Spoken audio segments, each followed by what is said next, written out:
Hello, everybody, and welcome back to Kobold Press. We are back today with the World Tree Burns with a somewhat reduced but nonetheless excellent group of people here today to head back into the adventure to burn down a castle or whatever it is we're going to get up to today. Something bad, no doubt, because there are horrific creatures all around us, and some of them are us. Something like that. Let's go around the castle and crew today. Let's meet the players, and of course, our magnificent Dungeon Master, Mr. Dan Dillon. Dan, how's it going, my friend?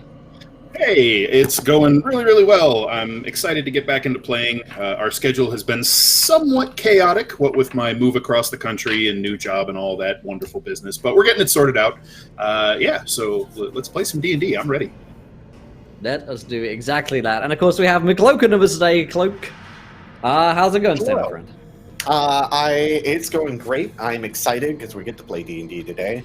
And I would just like to point out that like our morale or our morality level for our group is very high, and we're only going to do the best of things in everyone's interest and best interest. And this is gonna be great. I play Cloak, our gnome, behind gnome ranger, and woo! We'll see if this motherfucker can burn. That's me. Fantastic stuff. And of course, we have Birdie back with us today. Birdie, how's it going?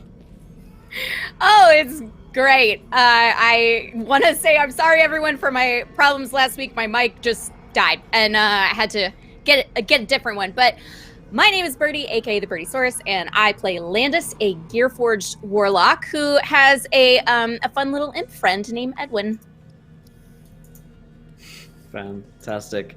As for myself, I will be playing Riordan, the Dampier, a paladin ready to smite some heretics today, in whatever form they may appear, because sometimes heretics, you can't always tell when you first look at them. You've got to really give them a good interrogation first of all, give them a good drowning, see if they float, etc., etc. So, Riordan's ready to perform some horrific acts against some potentially terrible people.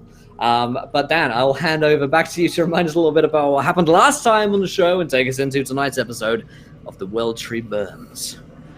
All right, so when last we left our heroes, they had learned from a somewhat unlikely point of contact, the Master of Coins of Zobek, one Lord Volstaff Greymark, that their friend Glaz was scheduled to be executed. He was in the custody of a knightly order of vampire-hating paladins that had been tracking Riordan and his ilk, as well as the vampire nemesis that y'all were embroiled with. And Glaz ended up in their clutches, and he has some potent magical artifacts, including some of an extremely dark nature, and that did not dispose the paladins nicely toward Glaz. So you all ran around Zobek, making some crazy plans to figure out how to try and get him out.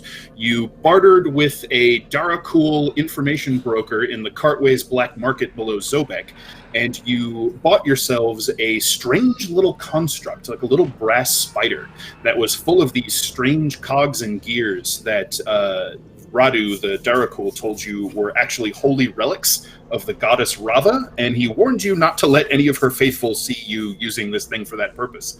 But it discovered a safe path through the cartways into a hidden entrance into the bowels of the Citadel where Glaz was being held.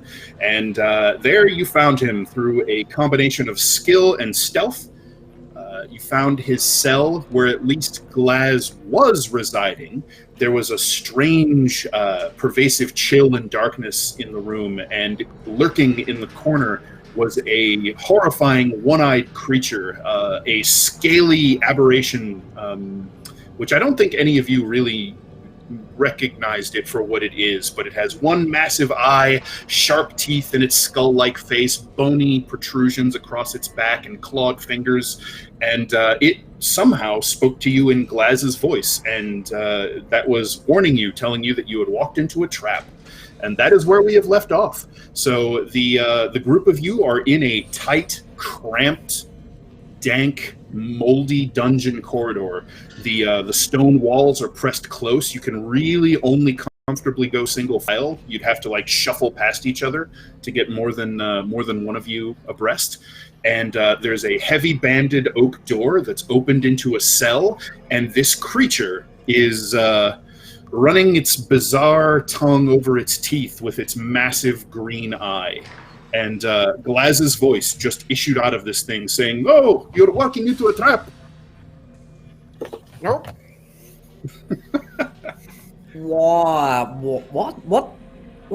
What's happening?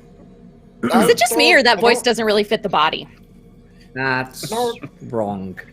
I'm like changed. peeking the door open, looking at this thing, and I was like, who are you?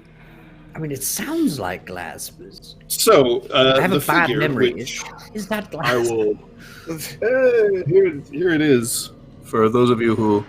I'm bad at doing... There it is. Hello. Right. It's a really cool middle of the book. Yeah. So that creature was staring at you out of this darkness, and it scrabbles forward, kind of on all fours, hunched low, and its clawed fingernails kind of scrape on the stone. And when it speaks, you can almost hear the voice echoing in your head with this bizarre two-tone thing. You can hear Glaz's voice coming out of its mouth, and then this other raspy, strange voice overlaid over Glaz's tones. He says, "My magic ring, my friends, it found a way to get me out. I am not here anymore, but I am looking at you through this creature that brought the ring to me. It is me. It is Glazishin. Hello." Okay, can we just... Okay, where are you? I'm not entirely sure. It was very strange. I had to do, and he kind of looks uncomfortable for a moment, and it's strange watching this bizarre creature kind of run its claws over the back of its scaly neck. I had to do some things to help Walker. The ring, you remember my ring that I got from grandmother's hut? Walker helped me to escape. There was darkness all around me, and I felt like I was falling, and then there was nothing. But then I was back here, looking through this fellow. But Walker told me that that this is a trap for you, so you should get out right now. Okay, I'm gonna shut the door and leave that in there. We'll send you a message. Can I roll insight? Jail. Sure, No, you can make a wisdom insight check. That's supposed to be your friend. That's your friend. No, that's not. Glass, the one we... I wouldn't Well, say that, that. That sounds like him. Hold on just a 22. 22. All right. Insight. I mean, it really sounds like Glaz. It's got his same patter, his same ramble. He sounds freaked out. He sounds scared, but almost more like he's scared for you than for himself, although he is just kind of freaked out across the board at the moment. It's a little difficult to read since he doesn't have any of Glaz's normal expressions, but as you watch this thing and it talks to you, it definitely sort of mirrors Glaz's body language. Okay. So, Landis is definitely going to speak up, and he's going to say, "Listen. If your friend is in there, I need you to understand. No one would have guessed I was in this body once I took this form. If you leave him in there, and your friend is truly inside of him, you're leaving him to his death." No, he says he's not there anymore. Is this thing a messenger glass? What is this? So the thing blinks its massive green eye and kind of tilts its head way too far to the side, and you can hear its vertebra kind of pop when it does. And he says, "It is very strange. I feel like I am this thing, but it is not my body. This is a new experience for me. I'm not sure I'd want to repeat it. Maybe sometime if we could do it in something a little nicer, then there could be many interesting applications for magic such as this. But right now, I'm not sure what to make of this." And as he talks, his voice begins to grow thready, and the tone changes and becomes kind of tinny, almost like it's being spoken through a metal tube, and it gets fainter a little bit. Can I roll Arcana? Sure. You can make an intelligence arcana check. Try and figure something out.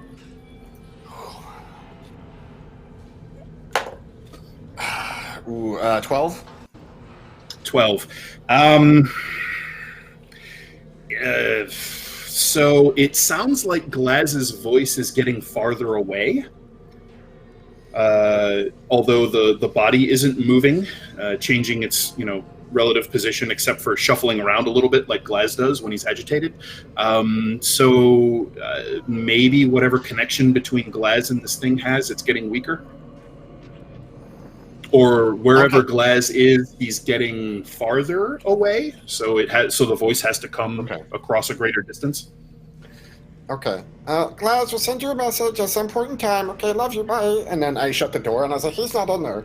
I was like, we need to get the fuck out of here. Are we saving the other people? Starting to agree. I don't really want to be here anymore. Wait. Maybe we should... Yeah. What? Glass. All right. So you hear a scuttling thump of footfalls and scrapes of scaly palms on the stones, and these fingers kind of peel out through the barred window, and the thing like scrabbles up, and that giant eye is looking through that tiny window at you. And Glaz's voice, becoming more and more reedy and drawn, says, "No, there's more. You must know, there are the knights. They have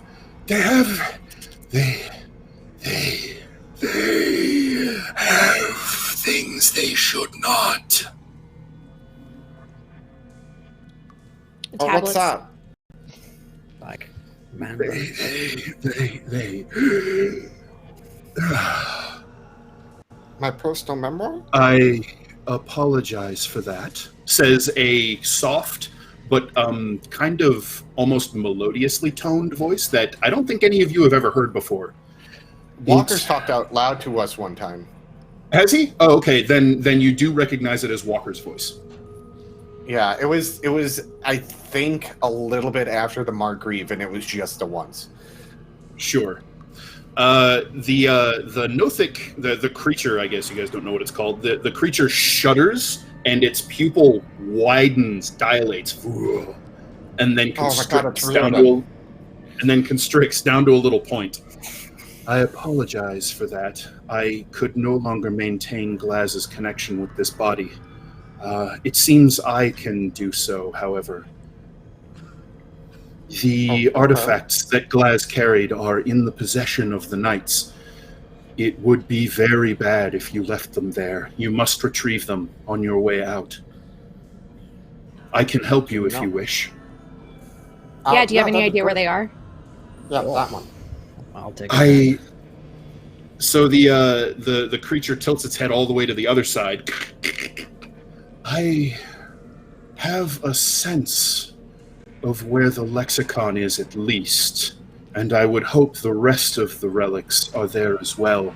The Heart of Flame should not be left in their possession, nor should the copy of the journal that Glaz had partially decoded. There is dangerous knowledge contained in that. But the priority must be the pages of the lexicon. They have a wizard trying to decipher it now. So we should stop the wizard? So we kill everyone? Kill what I'm hearing. Do you have as well, control of seems this? Do you have control of this body? Yes, my consciousness resides within its flesh. Great. Can you come with I us? love how you say flesh. I can. Fantastic. Okay. He kind of scrabbles down off the door, and then since, you just kind of shut it, you didn't relock it or anything, he just sort of pulls it open. Well, that's okay. So, off to kill the wizard.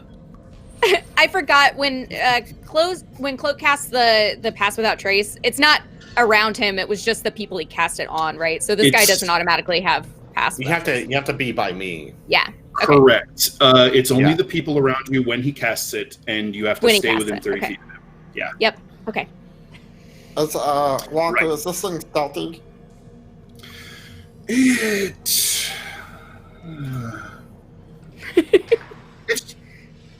should suffice. Okay, because I don't want to recast a spell until I have to. Because I don't know how much time I have left on it.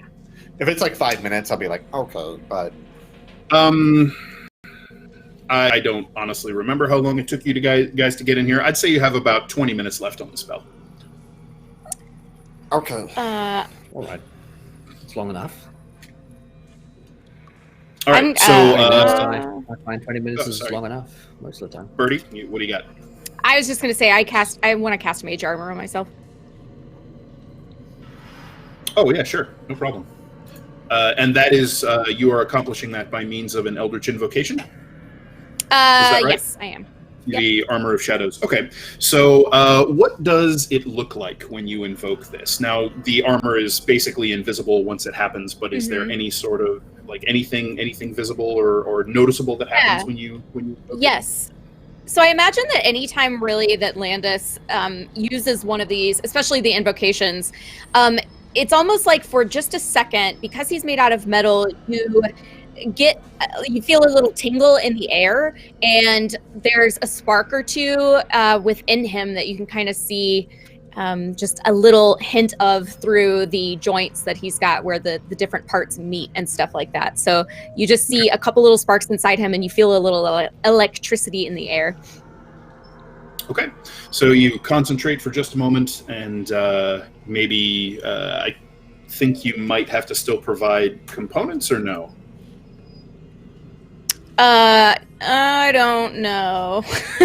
I don't know that one Either offhand. way, so you might whisper. I have a focus. Right. You might whisper a short propitiation to your patron, and then that sort of ozone crackle passes through, and a few sparks between Landis's joints, and you are protected.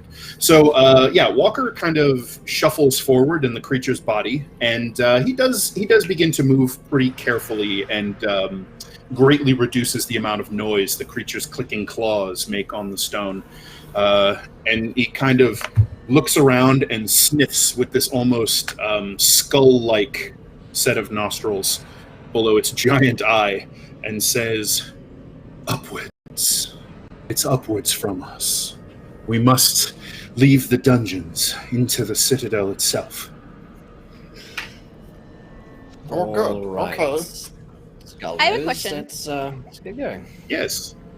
Since it's going to take us a few minutes to do this, obviously, and this is the Mage Armor is not a concentration spell. Would you let me also cast it on the Nothic?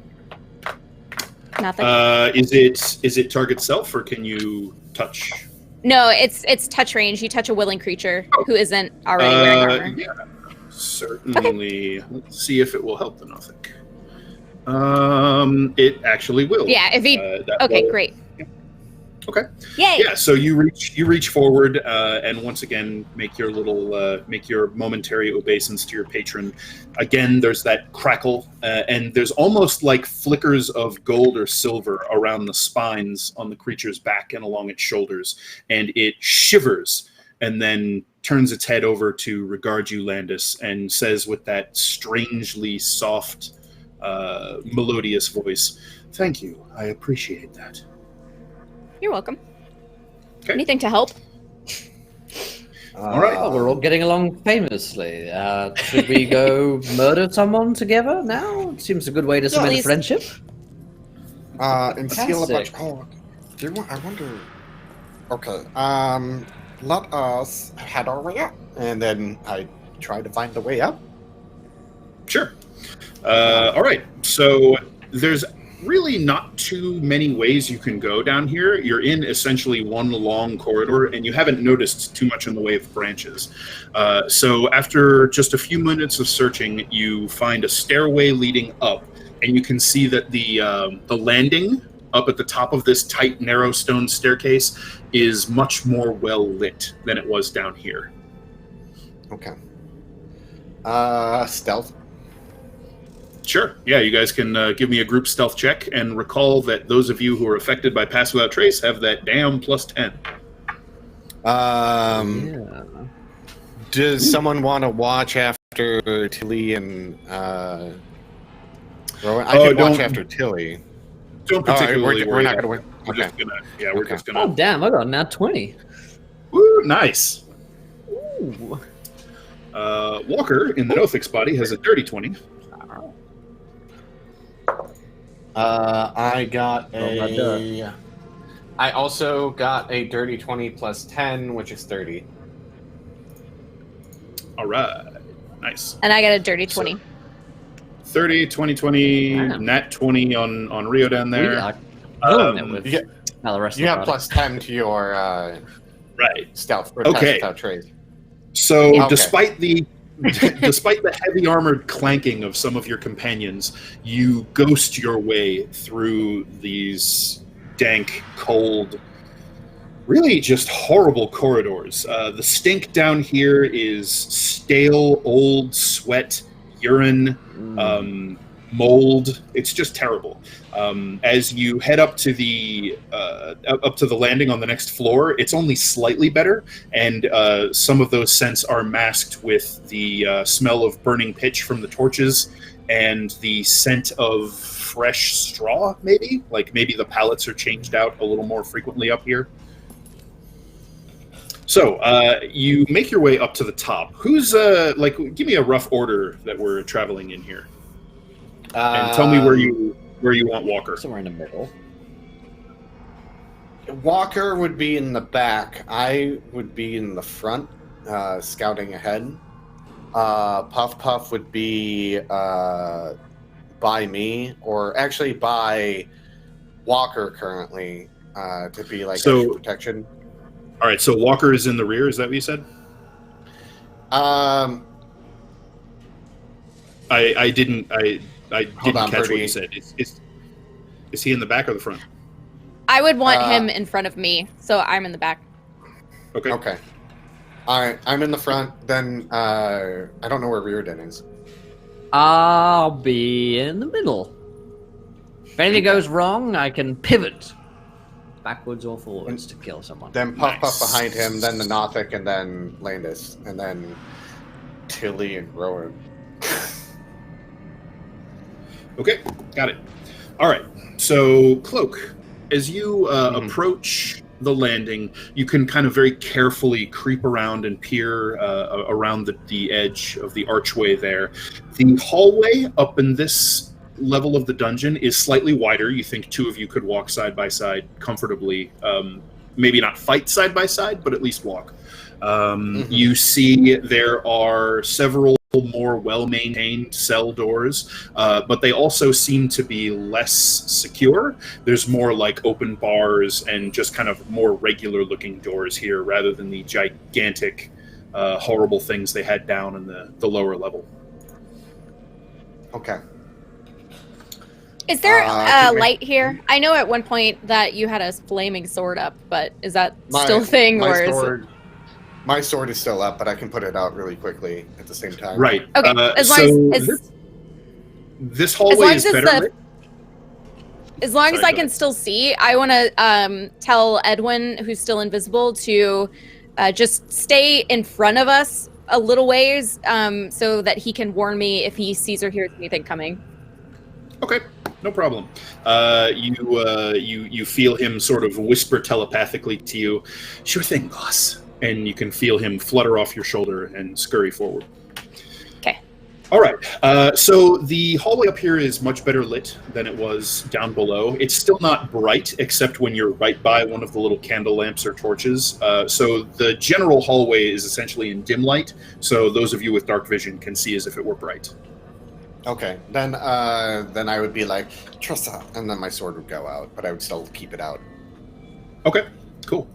All right. So as you make your way up, you're just going to kind of wander around and try to find your way out of the dungeons?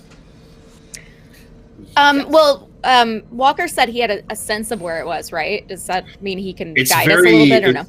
It's very vague. Like he can tell that the tablets are above you, but he doesn't have a perfect sense of the layout of the citadel or anything like that. Okay. I'm trying to see if my urban ranger would help me out in this.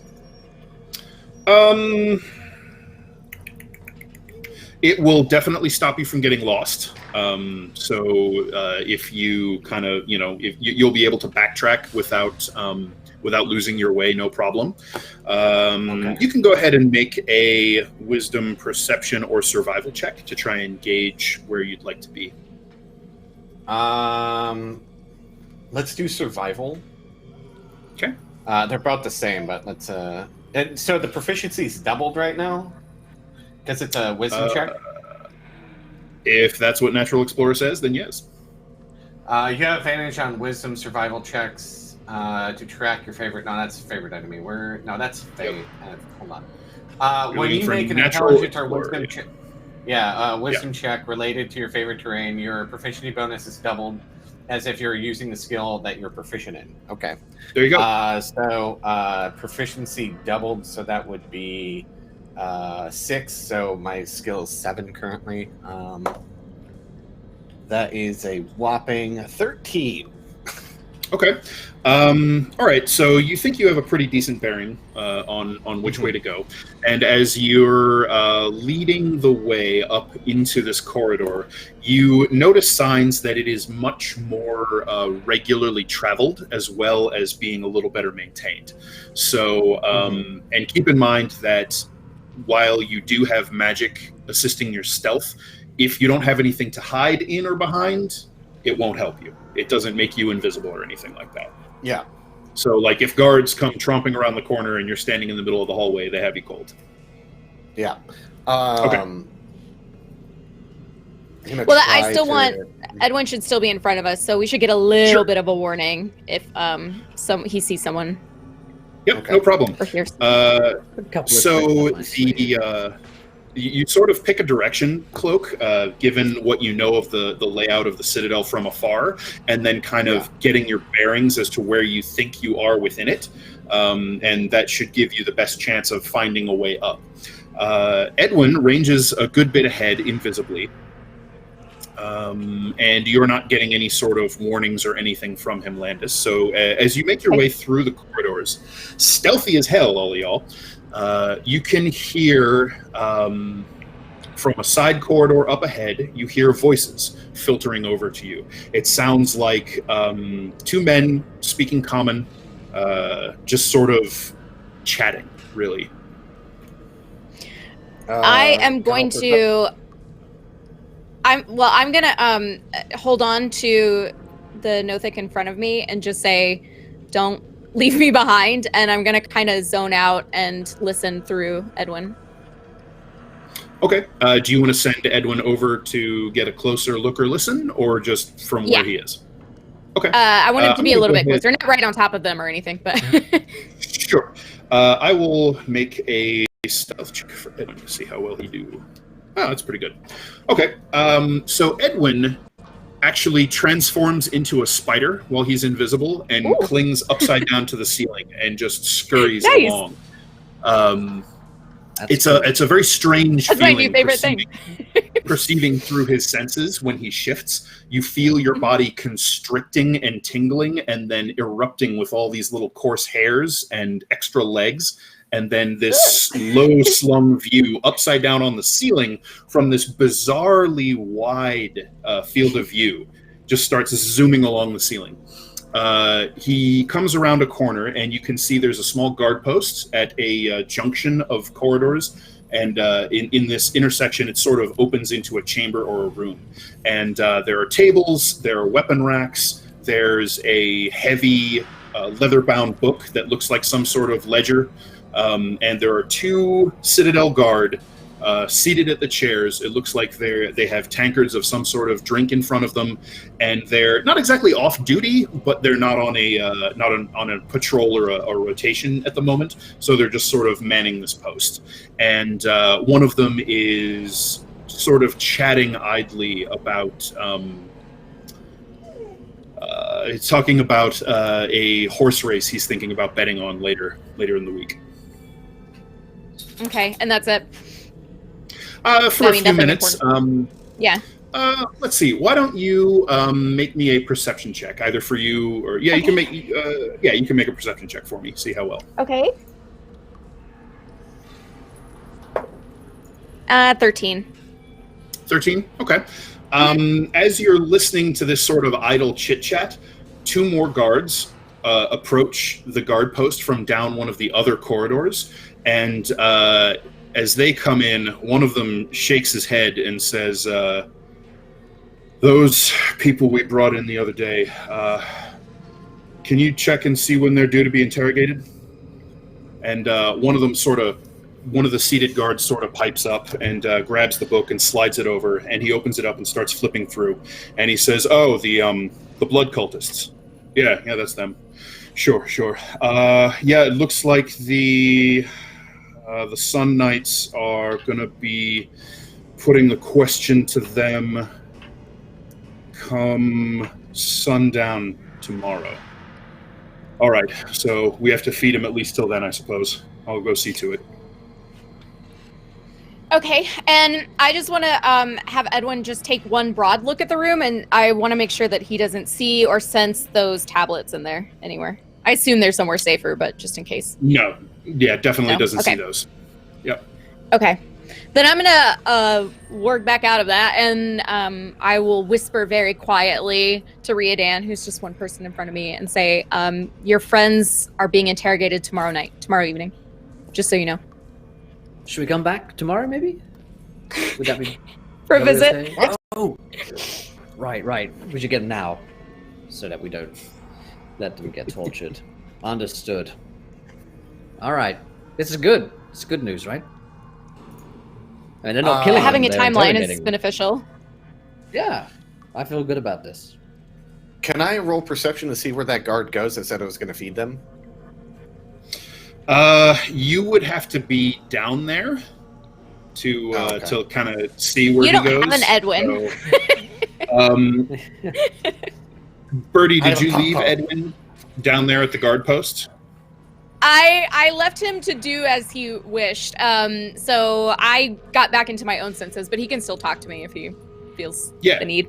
Like if you want to send him to follow the guard who's apparently going to feed the prisoners, he can do that. Yeah, so I'll say just watch him and find out where they go. Okay. Sure. So he follows the other guards. What are you all doing during this time? You just gonna kind of hang out in the hallway, or? Keeping an eye out, I think, for me.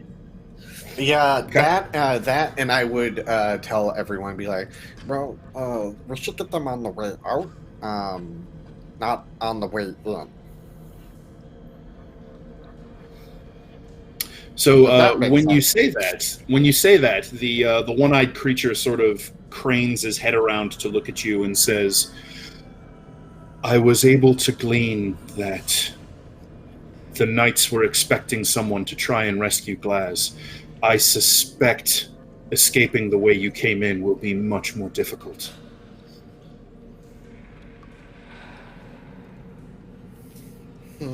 Well,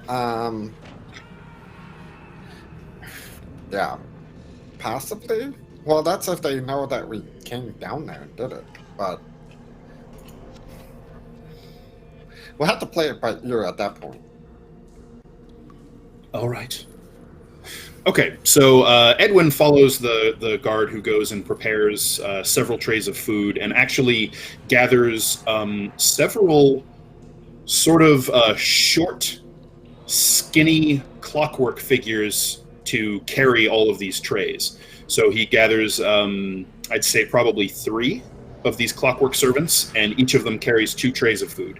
And it leads them down. He leads them down a corridor, past some more cells, and you can see or perceive through Edwin, and he kind of lets you know when they've reached the destination, so you can look if you want. You can see as the servants sort of deal the trays out to these people in the cells. Okay, yeah, I will jump in real quick. Yep. Just to see. Yep. So you see all that happening. You get a look at. You get not really a good look at anyone in the cells, but you do discover where they are. Okay. Yeah, great. Then I will come back to myself and I'll tell everyone I know where they are. So at least we can get to them. Okay. Well, I say we still try to find our way up and then come deal with that later, or do you want to deal with it now? Well, they're interrogating them tomorrow, so we might have some time, find our way around. What was the situation with the actual doors to these cells? Is there a lock, or it's a bar, or what? They are like cage doors, like barred doors. So you don't have to have a key. You just open the bar. You definitely need a key. And in fact, they didn't actually open the cells. There's a slot in the middle of the door that they just kind of fed the trays through for the prisoners to come and get them. Did Edwin, or when I was Edwin, did we see any keys on belt rings or keys in pockets or anything like that? Okay, so now that you start thinking about that, Edwin, the invisible, dinner plate-sized spider, scuttles down the wall and starts paying closer attention to what the guards are carrying.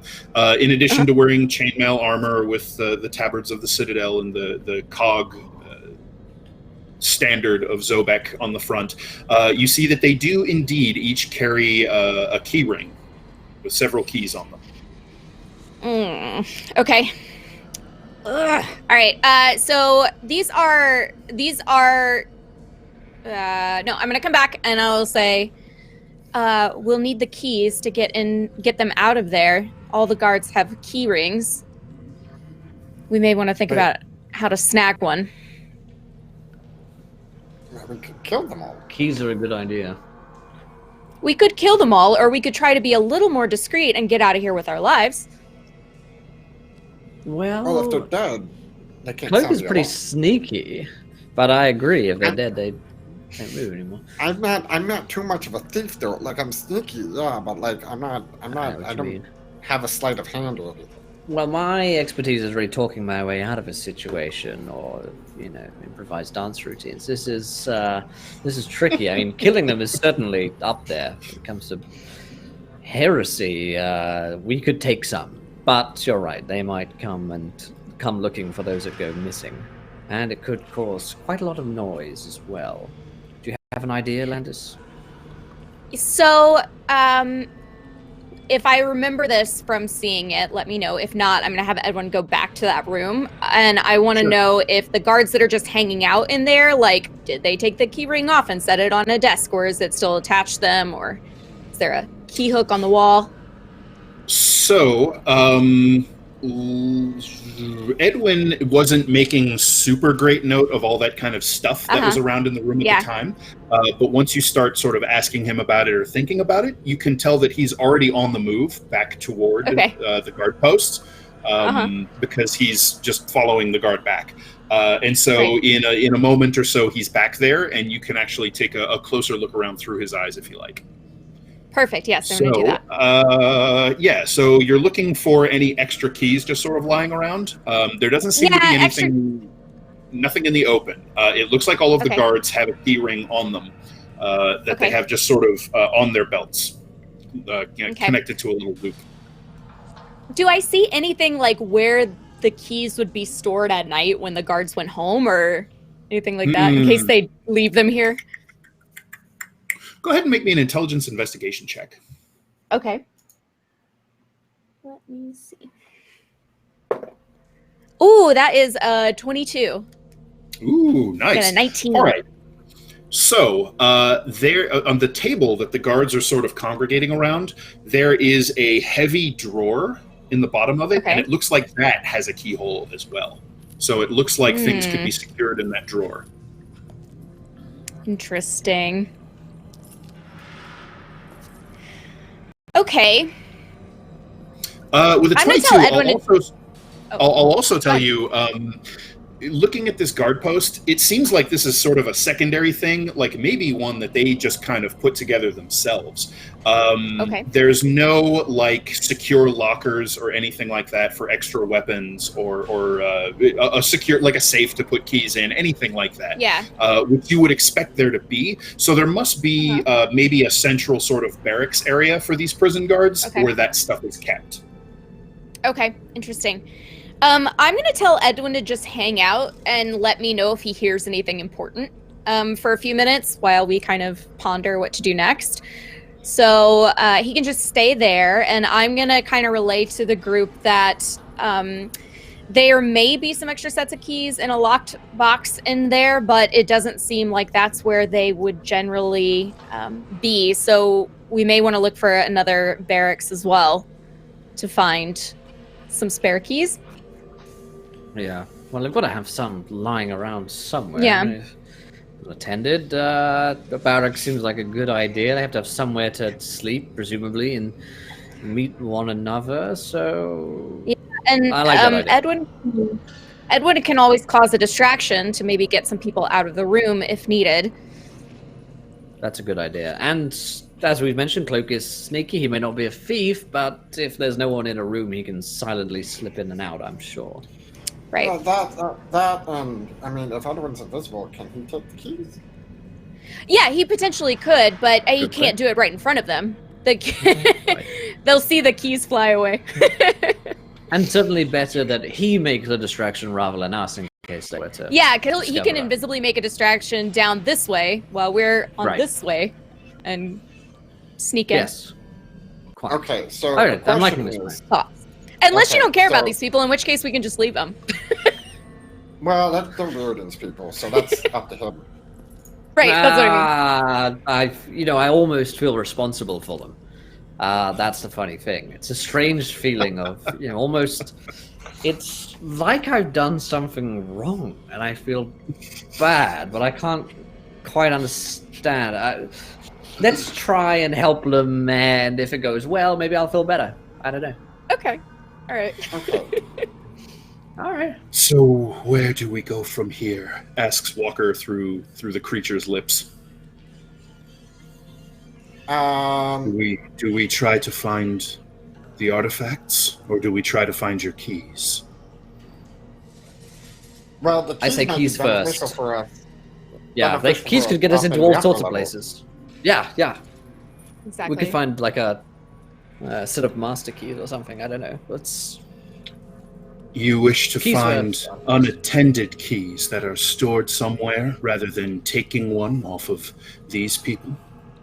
That would be ideal. That's ideal. but- Yeah, I mean, we could try to take them off of someone, but I don't know how. I mean, none of us are thieves, really. Oh, wait. Hold on. Go ahead. Sorry. If Oh, wait. you I am a thief. can- No, I'm not. No. If you can cause one of those guards to walk close to us, I may be able to steal the secret of where they keep the keys. All right. Good idea. All right. How about this? Interesting. We hide somewhere. Little buddy goes along, causes a distraction, makes him walk by. This buddy here steals the information. Then we go get the keys. I am going to do something slightly different, but very similar. That's good. I mean, that's better. In fact. so we're not invisible, though. So how close does No. he need to be, Walker? That's true. As far as I'm aware. How close? Fairly close. Perhaps. He kind of looks down the side hallway where you sent Edwin and where you heard the voices. Perhaps a little bit closer than that corner. And you kind of look down. The corner is maybe 40 or 50 feet away, so it sounds like they have to get pretty close.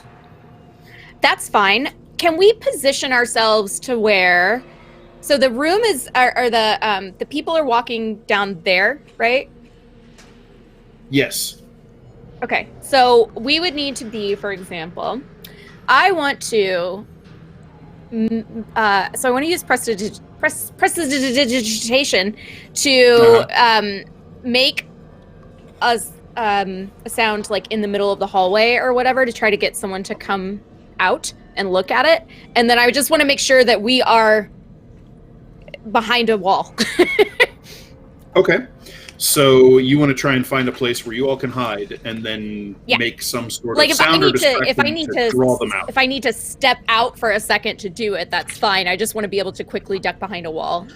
Sure. All right. So, looking around, the easiest way to get behind a wall would be to get into one of the cells. Oh God. Guys, you wanna play jail time for a second? Are all the Any cells jail-based, any jail-based roleplay I'm in for, yes. That's what's happening. Okay, this is a very weird plan. But is the cell door open? If it works, it works. Why don't you make me an intelligence investigation check, Cloak? Here we go. Straight up. 5. 5. So you check 3 cell doors nearby to you that are empty, and each of them are locked. Oh. Well. That So we was need keys. unhelpful information then, Dan.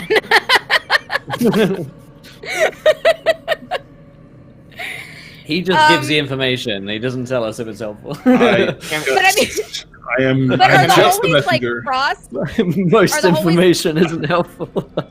I Do the am hallways go like this? Jodobar. Like, are they crossed? This one is like a T intersection, but there are other hallways up here. It looks like this level of the dungeon is a little bit wider and more just larger. So you could probably find other areas, and there are certainly other cells you can see down the hall and around the corner. Sure. Can Yeah, but fit if I through get the too bars? far away, I'm not going to be able to. Can Yeah. you fit through the bars? No. It looks like in Zobek they are quite used to having to deal with small-sized, lithe, sneaky little bastards that they'll have to occasionally incarcerate. What with all the kobolds. Okay. So yeah, there are crossbars that make it impossible for you to slip through.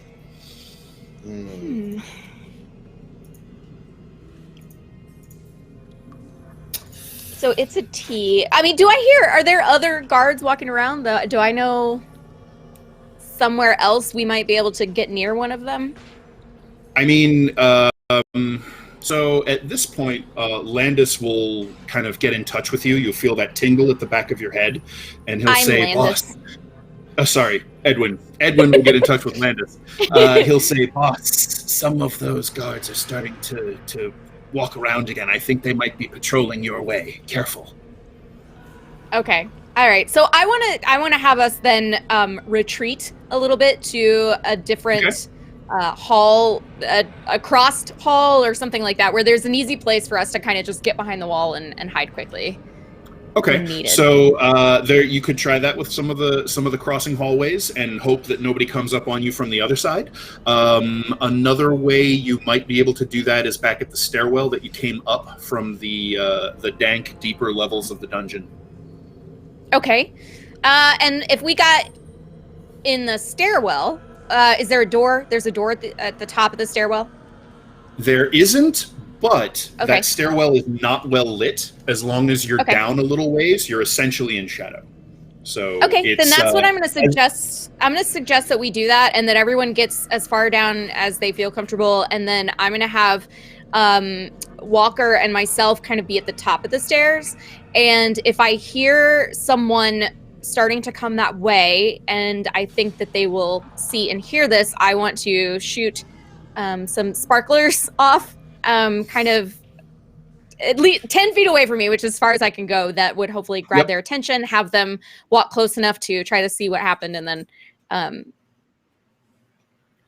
okay. yeah, and then have Walker try to read it. Are they patrolling in pairs? So, I mean, yeah, you can basically relay that question to Landis, who can ask Edwin, and yes, it will come back that the ones he see right now are in fact patrolling in pairs. And there's no one in the cell right now? The guard stand? No, there are. At the guard stand. There's 2 in the guard stand and 2 patrolling that you can see. 2 and 2. Okay. And the 2 in the guard stand are the ones that are kind of relaxing, right? Yes. Okay. All right. So, so the plan is for you guys to retreat to the dark stairwell, hunker down and hide, and then use some magic firecrackers to draw attention to get the guards to come investigate. Yeah, but I don't want them to be super loud. And actually, I don't even want the light. Can I just have the sound? Sure. Yeah, absolutely. Okay. I don't want them to be like crazy loud where they're like, someone's using magic. I just Sure, want them you to be wanna- like, what you the hell wanna- is that? Yeah. Right, so you're going to use prestidigitation to create some faint sounds that are just Yeah. enough to draw some attention and get them to investigate. Right. Okay. Yeah. So, you can backtrack very easily to the stairwell, and you kind of retreat down into the dark, enfolding shadows away from the torchlight at the archway. And Landis, you can snap your fingers and cause sort of a strange, almost musical rattling of chains that sounds just out of place down in the dungeon to maybe grab attention. Why don't you go ahead and make me a charisma deception check with advantage? Okay. Okay. Yeah. That is a 19 or a 16 plus 7. Okay. Math. So 23 is what I'm getting off that one? All That's not what I got. Okay. 23 beats my 5. So Yay! you do indeed hear Edwin's soft voice kind of float across your thoughts. Whatever you did, boss, it got some attention. They're coming your way. Thanks, man. After a moment, you hear the tromp of boots and the clatter of chain armor, and these two figures kind of walk slowly through this hallway, checking doors. You can hear them actually unlock and open a few cell doors, and you hear a few sort of prisoners in some of the occupied cells kind of call out, "Hey, let me out of here!" And quiet and a little bang on the bars. But they do come sauntering by. Yeah? I put my hand on Walker's shoulder just kind of as a, okay, go time. And then as soon as I do that, I'm going to back up because I don't need to be there anymore. Okay. So I'm going to back down the stairs a little. All right, you put your hand on this leathery, scaly skin, and you can feel the can't feel muscles it anyway. almost ripple under your fingers. Yeah. Oh, you can feel. No, but I can't feel like leather, can I? Yeah, you feel just fine. Oh. Yeah, your senses work. Ew. Yeah. No, you feel exactly how gross this is. Okay. And so you kind of and scooch away. The creature like flattens itself down. You ever see a spider like spread itself out to hide in a corner where a wall meets a ceiling? So he does that down in the stairwell and just sort of flattens himself in the shadows of the stairs. And all of you kind of back the hell off. And as the two figures come sauntering by, McLoken, why don't you roll me a d20, please? Nat 20. Nice, awesome. All right. So as they walk past, one of them, the one closest to the archway, shivers like he got a sudden chill, and he kind of looks behind him and stops for a second as the other fellow keeps walking. And after a moment, you hear the guy who kept on out of sight say, "Hey, what's wrong? You coming?" And the other one goes, "Yeah, I just felt like I was being watched. It was weird. Let's get out of here." And he kind of quickens his pace and scooches away from the stairwell. And as that little interaction transpires, whoever is closest to the Nothic at this point, probably you, Landis, me, you can hear this soft, like shuddering sigh. Ew. After they leave, it scuttles around, and you can see it's drooling openly down its chin. And it says, not in Walker's voice, "I have learned what they do not want us to know." Cool. What is it? Cool. Wow. And it holds up its clawed hand I'm gonna say, and beckons back up. you. Come this way. Oh no, I want you to come this way. All right, so you're like both telling each other to come this way. The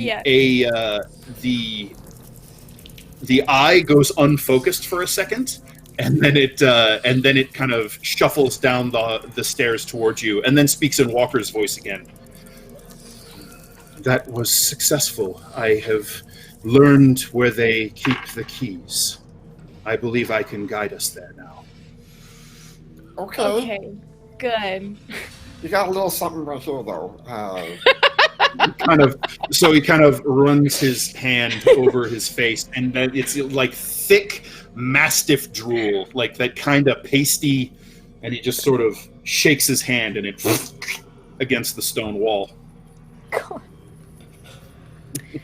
Okay, cool, great. That was fun. So tell where does he keep it? What's happening? Landis is like creeped out. So Yeah, You were correct. There is a central station near the barracks where the guards sleep when they are on duty here, and there are keys kept there. If we are Okay. fortunate, we can find some not under close guard or under lock. especially if they're sleeping, taking nap time. All right, guys. Yeah. Were you able to pick up where it was at all? Yes. Or what direction? Oh, good. And he kind of beckons again, mirroring the gesture that he made before. Okay, I guess it's time to go with him. Will, stop it!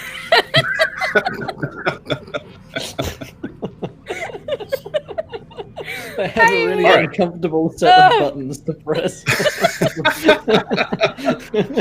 All right, so the plan is you guys are going to follow this giant-eyed freak job to lead you to where the barracks are. Yes. Unless we should just send Edwin with him. It's up to you guys. I don't know. I Tell mean, me. Edwin's gonna be I don't able want to go to with pick it, but Edwin's gonna be able to pick up keys, but I don't know how quiet he's gonna be able to do it, or how quiet he'll be able to do while he's doing that. Because he's just one little guy, and it would probably be a big key ring, so he can't like muffle it too well. I mean, yeah, like he can definitely manage a key ring. Right. You know, it's not a foregone conclusion that he'll be able to do it undetected. Right. Yeah. I'm just worried about him trying to pick it up with and immediately holding them together so they don't jingle. Right. Now, if he's invisible and he picks up the keys, do they also go invisible? Yes. Okay. Yes, they do. Okay. I've had different DMs adjudicate that differently, so I wasn't sure. Any equipment the imp is wearing or carrying is invisible along with it while it's invisible. Okay. So either it'll just turn invisible, or he can use his action to refresh his invisibility and the keys will vanish. Either way. Oh, he that's can go. true. That's you true. Frodo Not like it, it's a spell slot. Yeah. Yeah, so he would be invisible, the keys would go invisible, but they could still make sound. Yes, absolutely. He would Yeah. still have to make dexterity stealth checks to go undetected. And it's his Yeah, stealth, right? advantage, Not mine. though, yeah. His stealth, not yours. Yeah. I don't know what his stealth So, is. what's the plan? It will certainly be much easier for a smaller group, particularly if some of them are invisible, to navigate the hallways up to the barracks where the guards are kind of central. Now, you're fortunate in that it's a night shift right now, which means, you know, humans are tired and all of that sort of thing, and it's nice and dark. Yeah, I was wondering if Edwin should go and Cloak should go. Cloak is the sneaky one. I'm not stealthy, I have to say. I'm in heavy fucking plate mail. Very I'm much fine not. with that. I clank wherever I go. So, Or yeah, we send Edwin, but we have to. I would want to dampen. go- I would want to make sure we dampen the sound somehow. Like he'd have to wrap the keys in a. If he Could goes you? with me, he's part of the Pass Without Trace. That's so true. He would get a +10. So Okay. me and Edwin can go, and the Nothic Okay. apparently is creepy as fuck. So, Yeah. Aberrations are weird, y'all. Okay, as we all stand in the corner so tonight. so do you want to try and have Walker tell you where to go, or do you want him to lead the way? He could tell me where to go.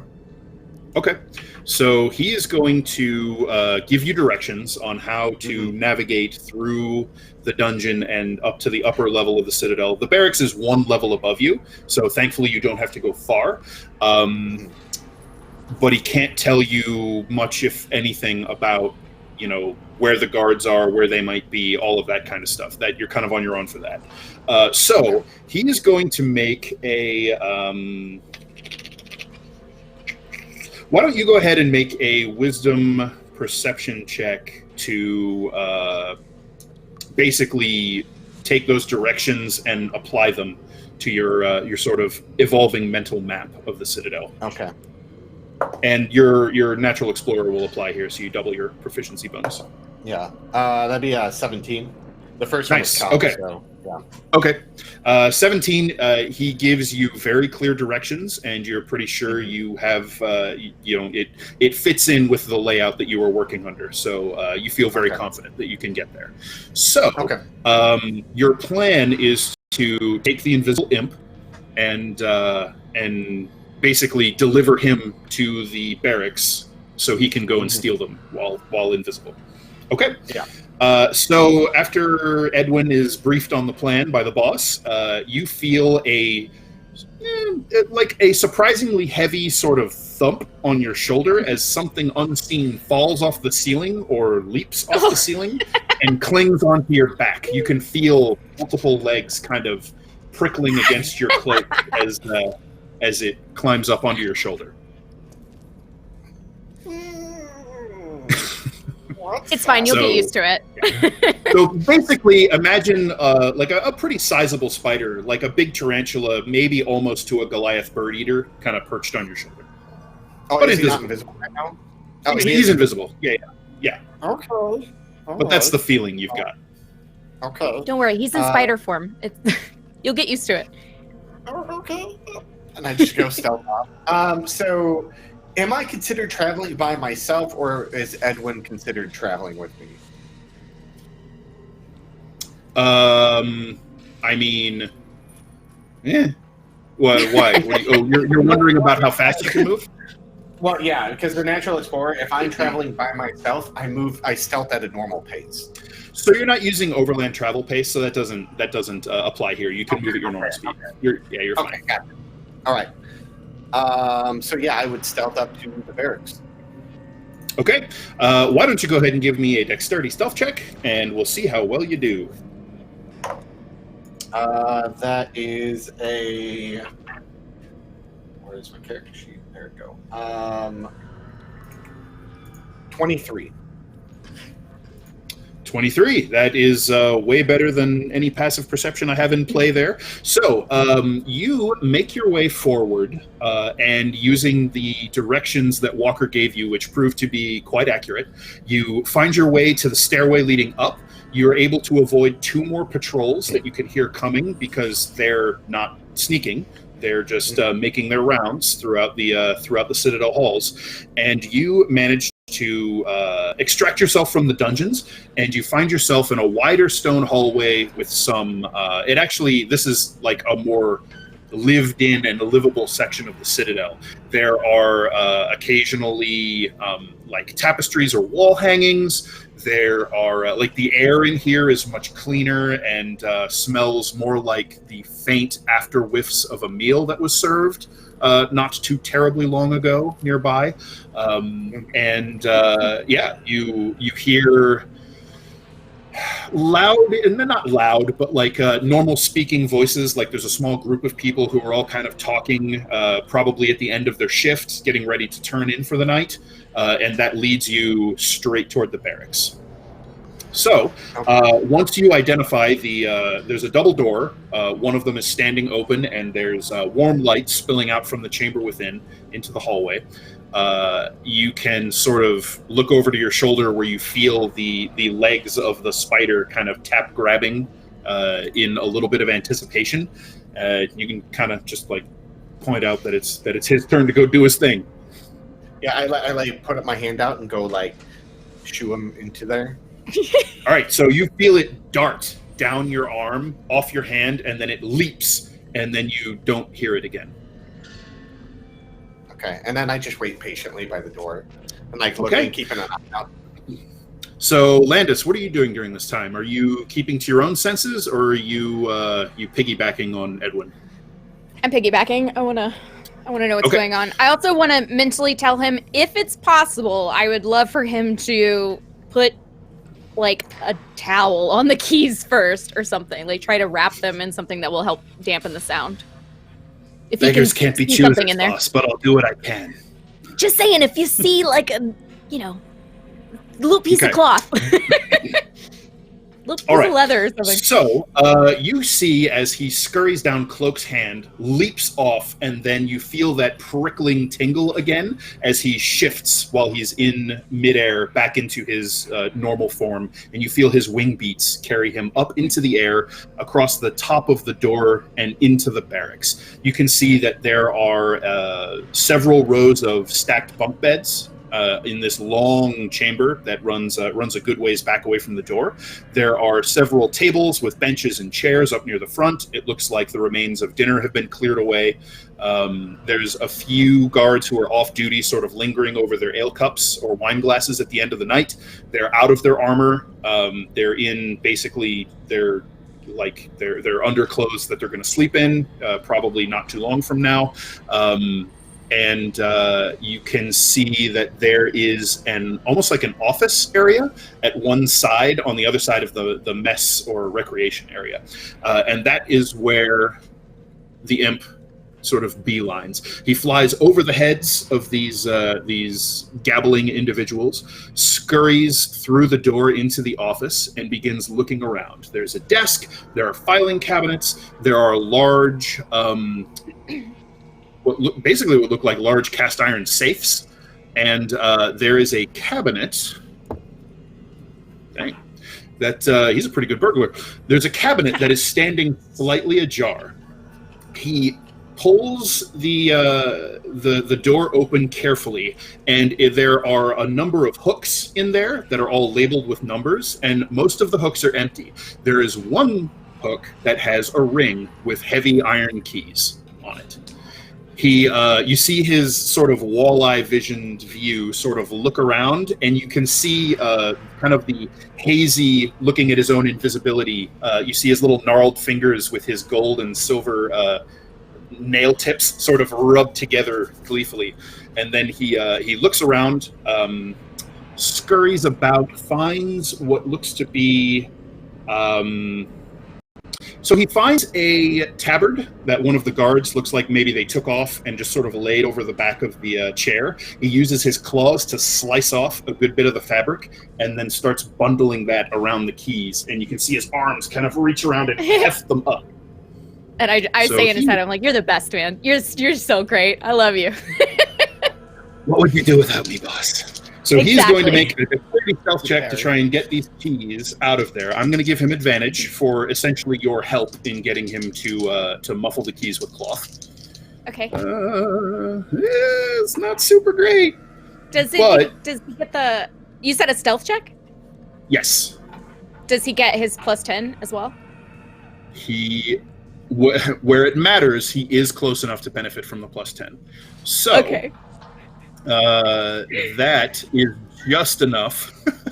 Well, I mean, the +10. This whole thing, I'm so stressed. the +10 is plenty, but he would have failed without it. So that pushes him over, and he is able to ghost on his faint wing beats, and you hear this soft little whoosh cloak, and then he plops down on your shoulder. A little bit heavier than the last time, and you feel...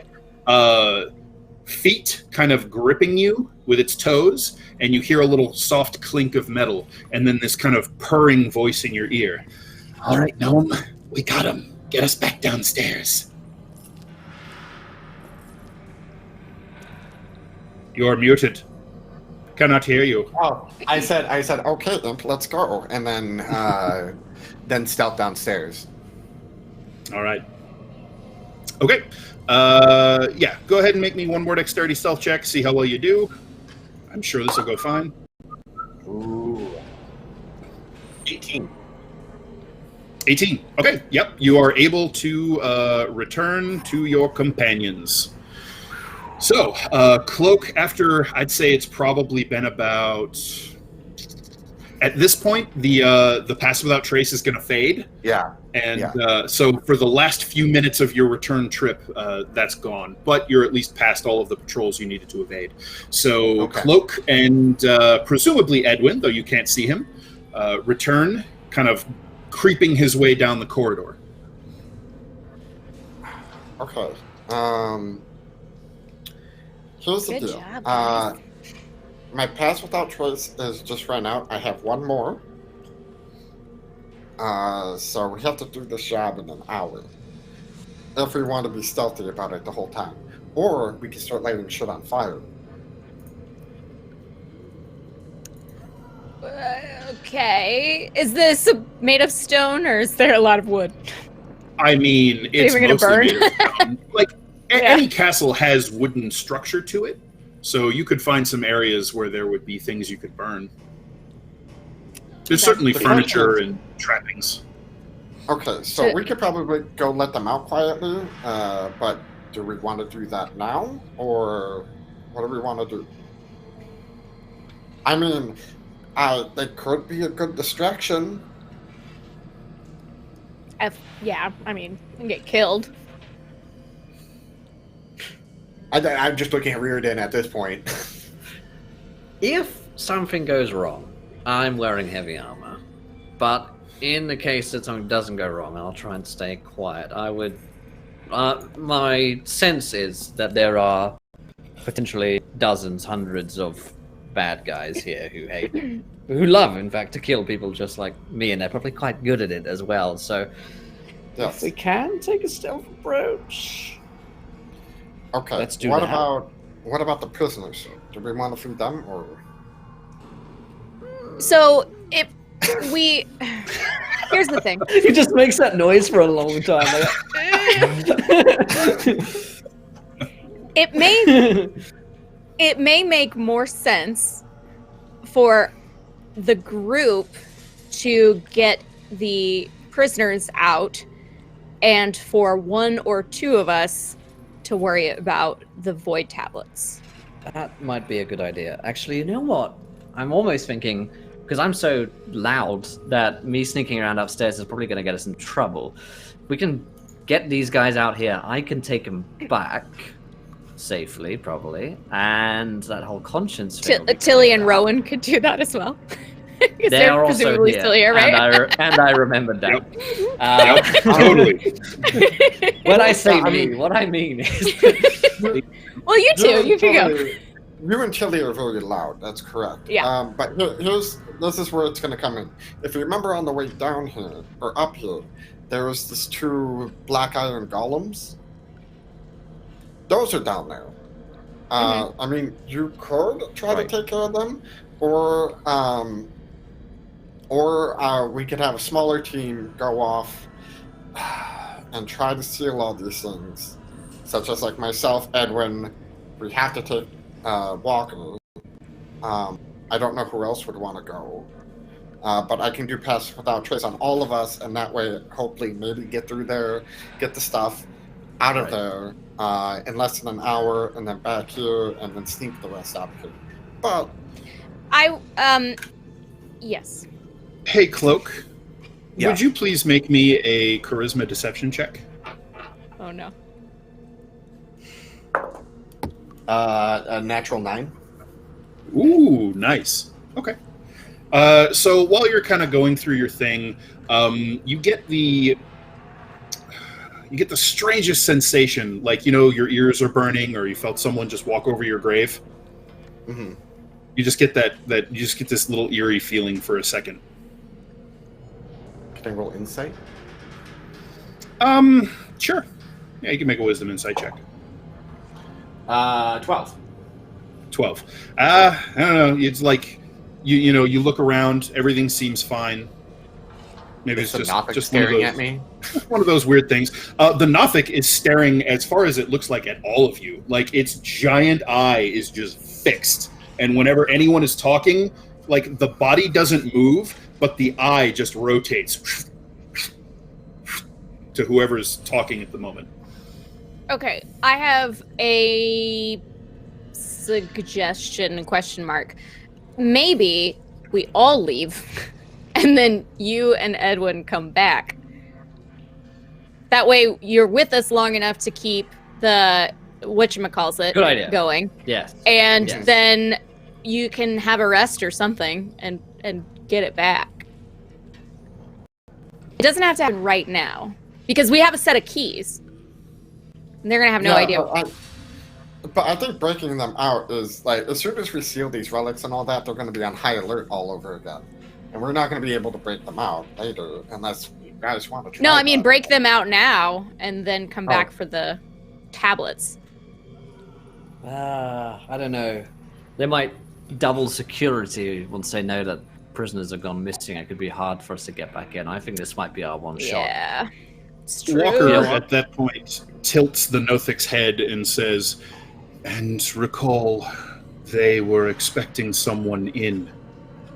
Getting out once may be difficult. A second time might be impossible."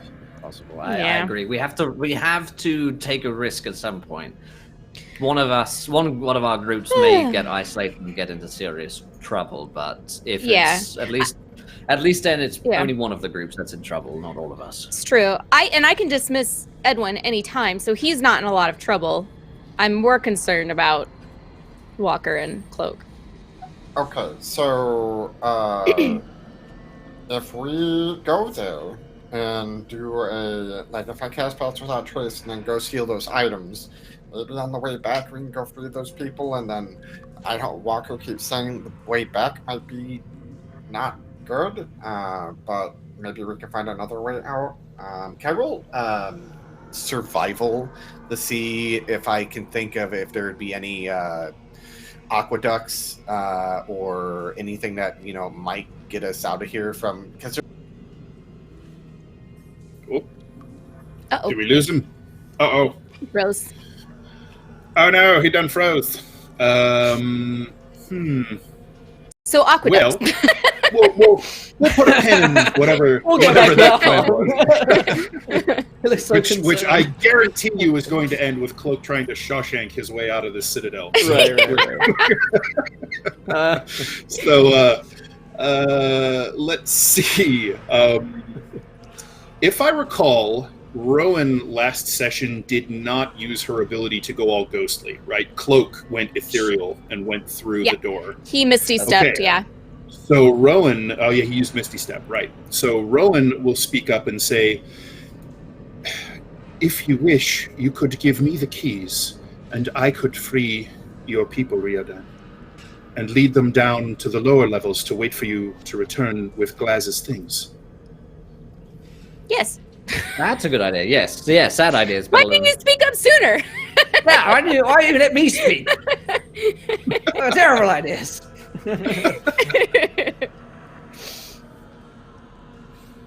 All right. That sounds fantastic. I mean, I don't know why that wouldn't work. I don't know that much about that spell though, or that ability. Is she goes ghosty and she's like gone, right? Or can she still bump into stuff? So I guess you're not really sure. Oh, okay. You're not really sure how that works. So at that point, Tilly says, "Well, all right, if she's going to be doing that, then I'm going to stay behind to make sure she's okay. So you all can do your thing. Go and get whatever horrible things Glaz had and bring those back, and we'll be waiting for you downstairs. All right?" Perfect. Okay. What could go wrong? Wonderful. Oh, God. Okay, so we're going to give the keys to Rowan, who is going to do her ghosty trick and try to free the prisoners. Yeah. Do any of those keys look different, I'm wondering if we can overthink this some more and and complicate us. Well, I'm worried we need Assuredly. I'm worried we need a key for to get to wherever the tablets are. So is there any keys that look different? Like this group looks like prison cell keys and this group looks different? Yes, the keys look a little different. It's probably just going to take experimentation to figure out which one opens which, without the actual knowledge of how they do. Are there any very close cells that I could? Yes. We could test a couple of them on. Yeah, you could. Okay. And then I want to have. So we need to have someone like standing at each end of the hall. Like Edwin can invisibly stand at one side of the hall, and then maybe someone else, maybe Cloak, since he's stealthy, at the other end of the hall, just to make sure no one's coming, and then try to shove a few keys into a door real quick. just stuff these keys into a door. Shove a few keys in a door. All right. Edwin is steadily getting more nervous. Let me figure out. Let me try to get at the heart of what you're doing. What you're trying to do is identify which of these keys will open the cell, so you can just give that key to Rowan, not the entire key ring, just in case you need keys for whatever. Okay. I tell you what, Landis, I'm going to give you inspiration for that idea. So yes, so you can find one of the nearby cells. You can test the keys until you find the key that opens it, and then you can give that key to Rowan. Yes. Pretty go, safe Rowan. in the knowledge that it will open many of the cells in an area. Yay. All right. So she takes hold of it, and Tilly kind of goes and hunkers down to wait in the next floor down where she's less likely to be discovered. So, very well, says Walker's voice through the Nothic. The rest of us are now to retrieve the items, yes? Yes. Yes. Hopefully. All right. So at that point, Rowan will take a hold of the keys, and she'll look at all of you and kind of click her beak and fix you with her good eye and say, "May Wotan bless and keep all of you, and that I will see you safe again very soon." And she sort of waves one hand, and her body kind of partially dissolves into this wispy, almost cigarette smoke-like consistency, this ghostly image, and she just sort of drifts through the wall and is gone. My ghost sense is going off. All right. See dead people. Dead birds. Dead birds. Dead birds. Dead birds. All right. So at this point, Walker is kind of looking over his shoulder by turning his head almost too far, almost 180 degrees, and his clawed fingers are sort of casually scratching on the stone one after the other as he's kind of looking at you, waiting to get going. Walker, I'm gonna cast... are you okay? Like, is this gonna is your control over this body gonna wear off at some point? Or are you doing all right? Everything seems fine, at least for now. Okay, all right. Keep I'm an eye on going you. I'm going to cast That was Passive Touch reassuring. Race again on the group here. All right, another Pass Without Trace is cast. The shadows caress your forms and pull you out of easy vision. All right. And then you can very easily lead them back the way you came to the stairs. I mean, you are intimately now familiar with how to get up to the next level, so that's no problem. Why don't everyone make me a group stealth check, please?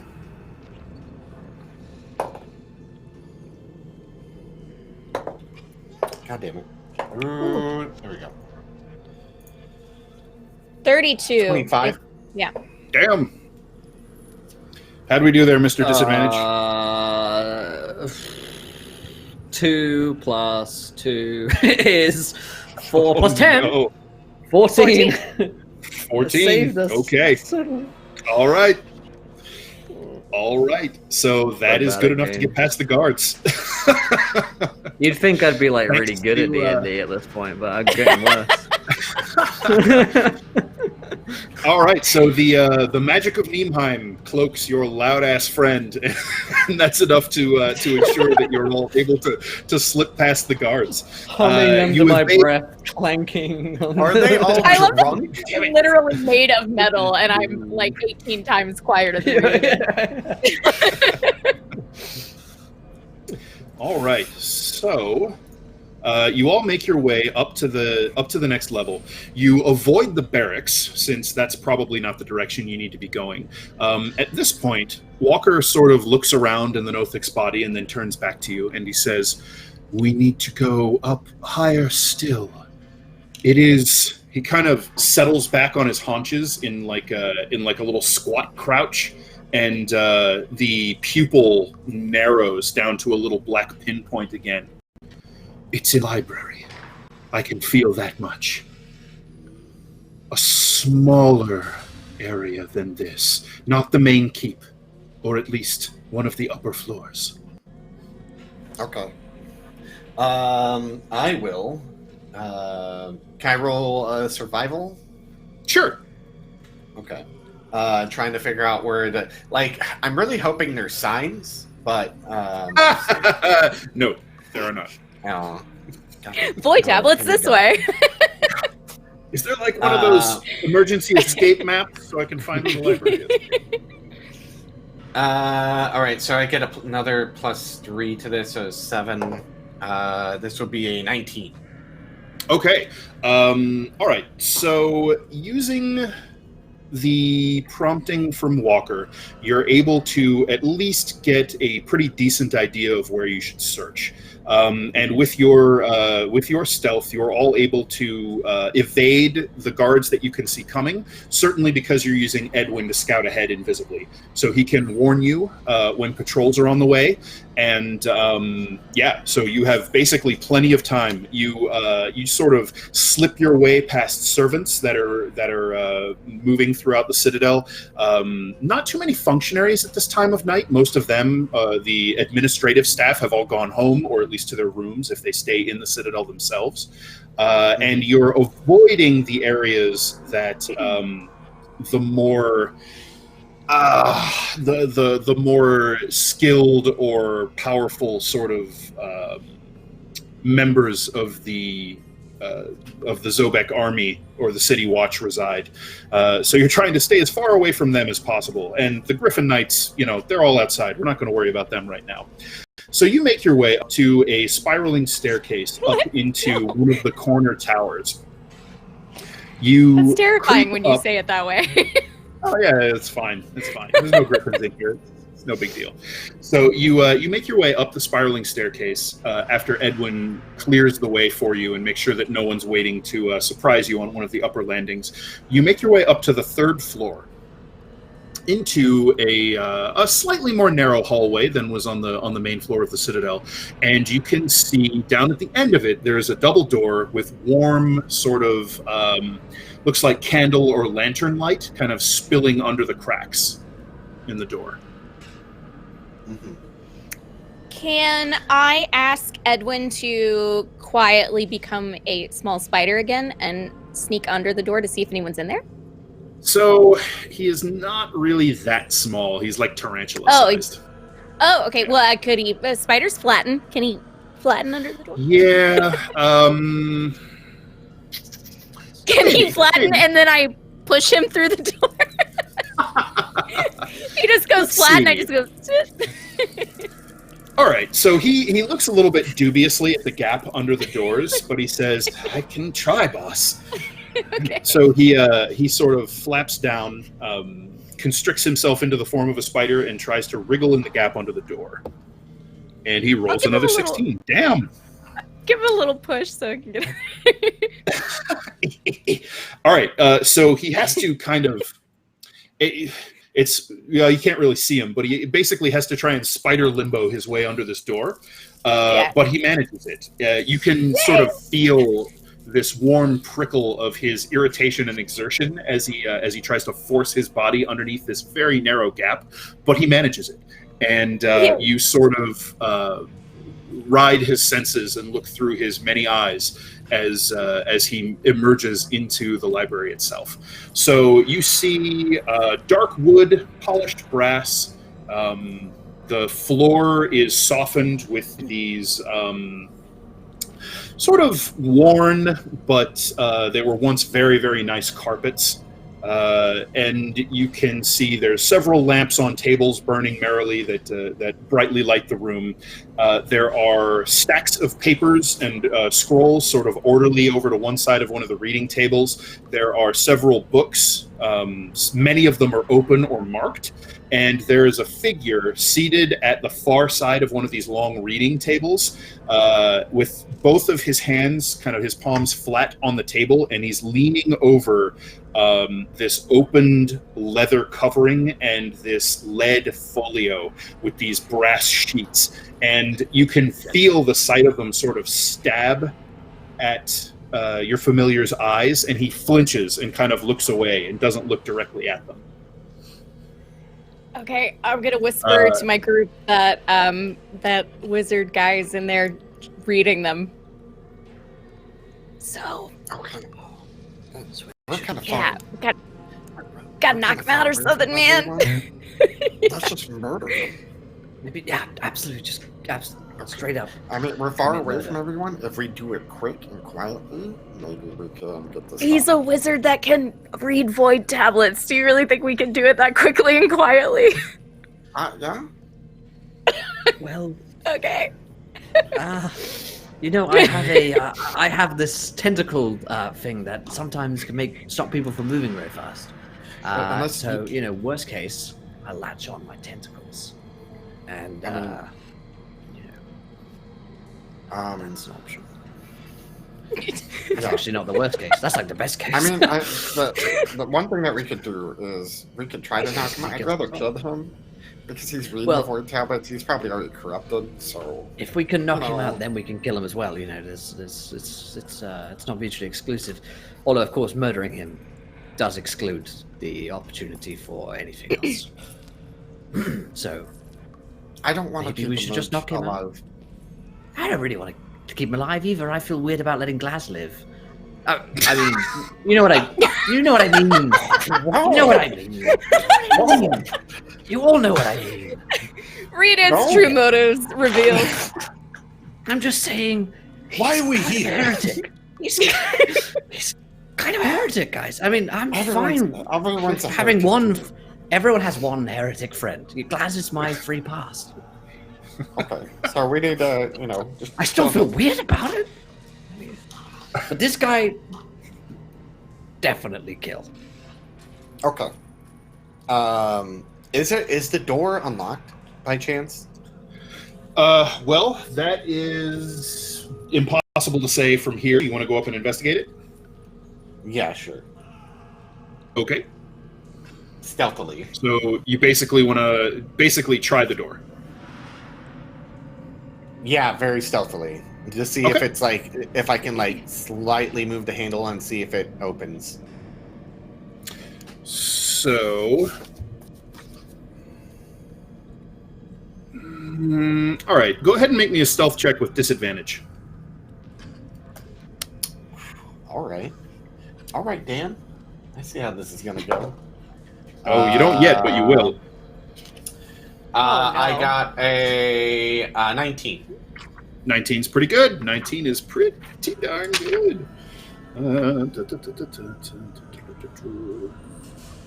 Okay, so where are the rest of you at the moment? Oh God. I'm standing back with Walker. Standing back in the darkness, looking. I mean, I didn't quiet. walk. Yeah, I had pushed Edwin's little butt under the door, and then I moved back. So. Right. Okay, so the rest We're of you are kind of waiting back by Yeah. the stairs. All right. If he needs So us. as you, if you should need us, as you try the handle, the first thing you notice is that it is locked. The door doesn't give. The second is that right above the door handle, a bluish-white glyph flashes into being right in front of your face. Son of a bitch. And then a wave of sub-zero cold blasts out, ripping into the hallway, leaving a rime of frost on the walls, the ceiling. It snuffs two of the little candles in the holders on the side there, and you need to make a dexterity saving throw, I believe. That's why Oh, we stay shit. by the stairs. Okay, hold on. Get back over here. That is a 17. 17 will be a success, so you will take half damage from this. Yeah, there we are.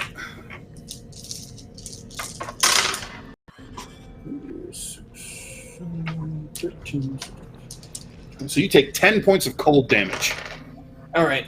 I can I. I'm sorry. Can I immediately tell Edwin to attack the mage, the wizard? I mean, yes.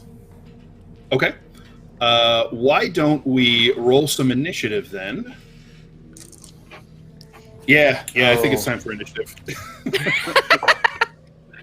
Oh, good. Okay.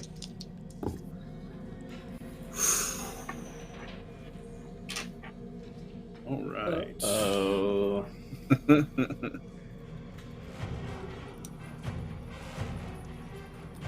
Initiative.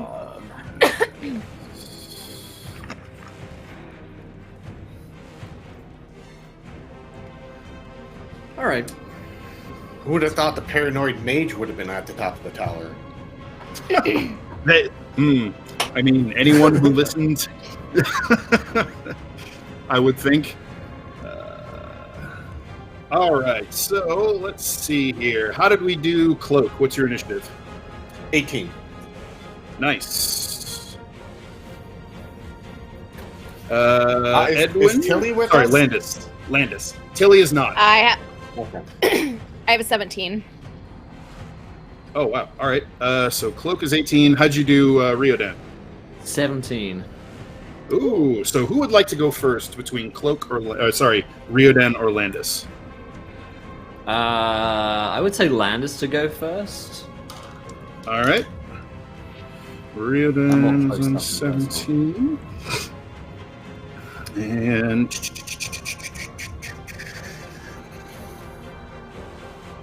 All right.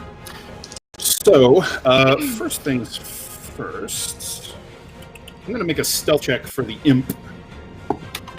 See how well he is sneaky. Right, okay. So he's got 15. Alrighty. Passive perception. Pretty good. Alrighty, so top of the order, Landis, you are not currently looking through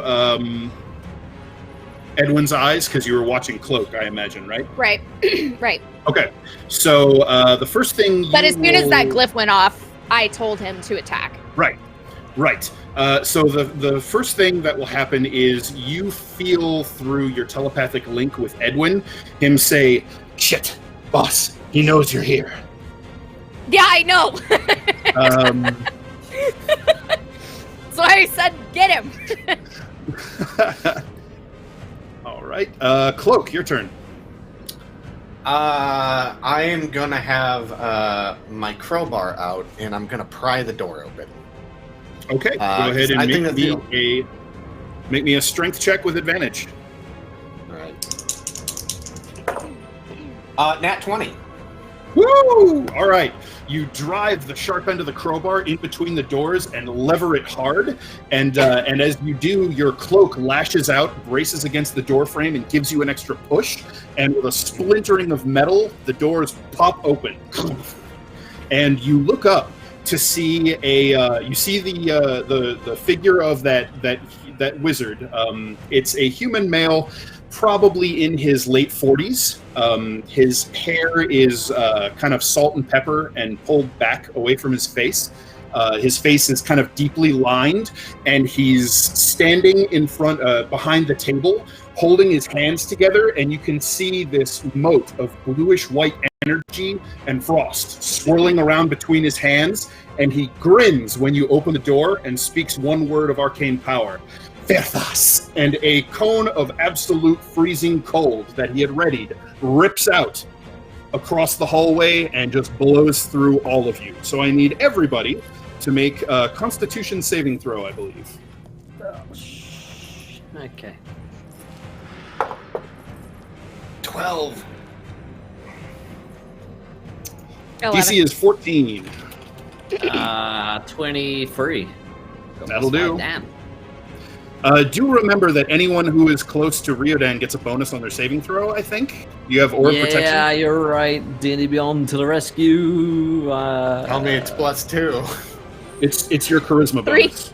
Aura protection, a +4 to all saving throws. Yes. Oh, All shit. right. Within 10 feet. Yeah, Within 10 feet of I me. make it. So, Cloak, you are too far away. Sorry, buddy. 10 feet. Oh wait. Dan just likes fucking me. You went alone up to the door.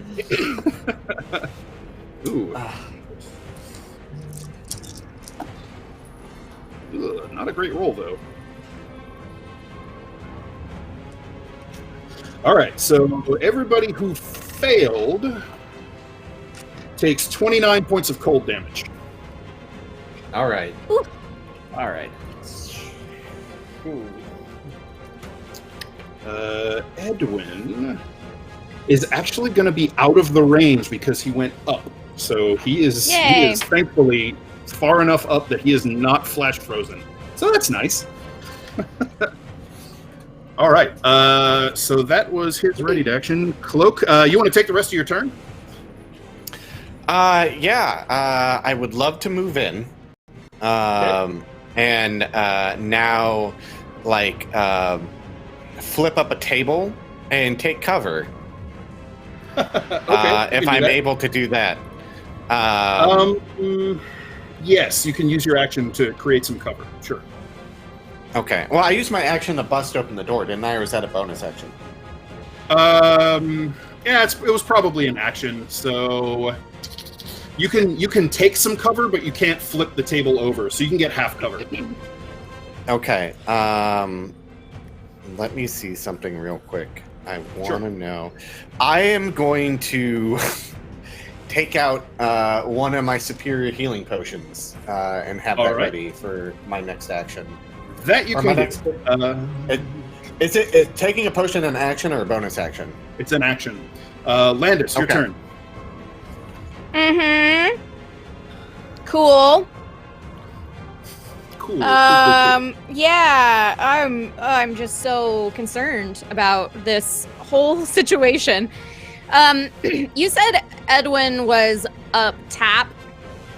He's basically just over the top of the door frame. How high is that? It's maybe 8 feet, 10 feet. Okay. Well then, what I'm gonna do is that thing that I was thinking about. Decisions are hard. Okay, what I'm gonna do is I am going to shoot the mage with a fireball. Oh, damn. All right. Okay. So, yeah, Landis reaches up one hand. What do you use for a focus? With your arcane focus? I forgot. Oh, I wrote no. it down. Oh no. I think it was your general options are wand, staff, crystal, orb. I think it was like a it was a ring or something like that. I wrote it down. It had to do with an emerald, is what I. Oh, okay, right. So it's kind of an emerald crystal. Got it. All right. So yeah. So you reach up, you touch the crystal. It flares with. And what does your fireball look like when you cast it into the room?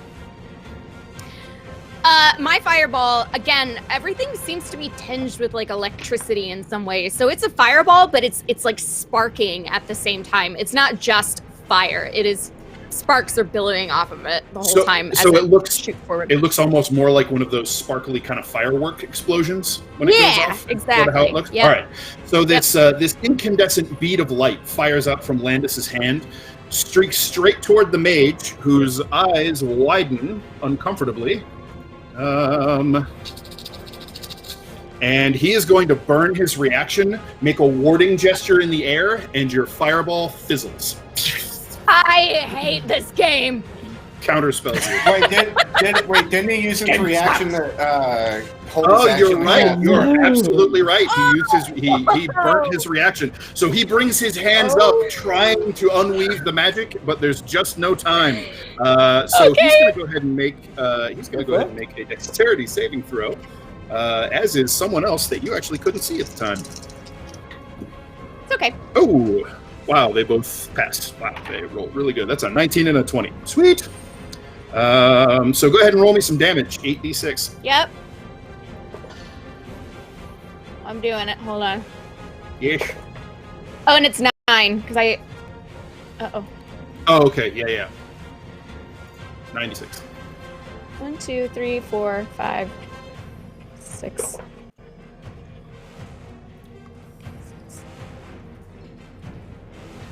Sorry, there's so many.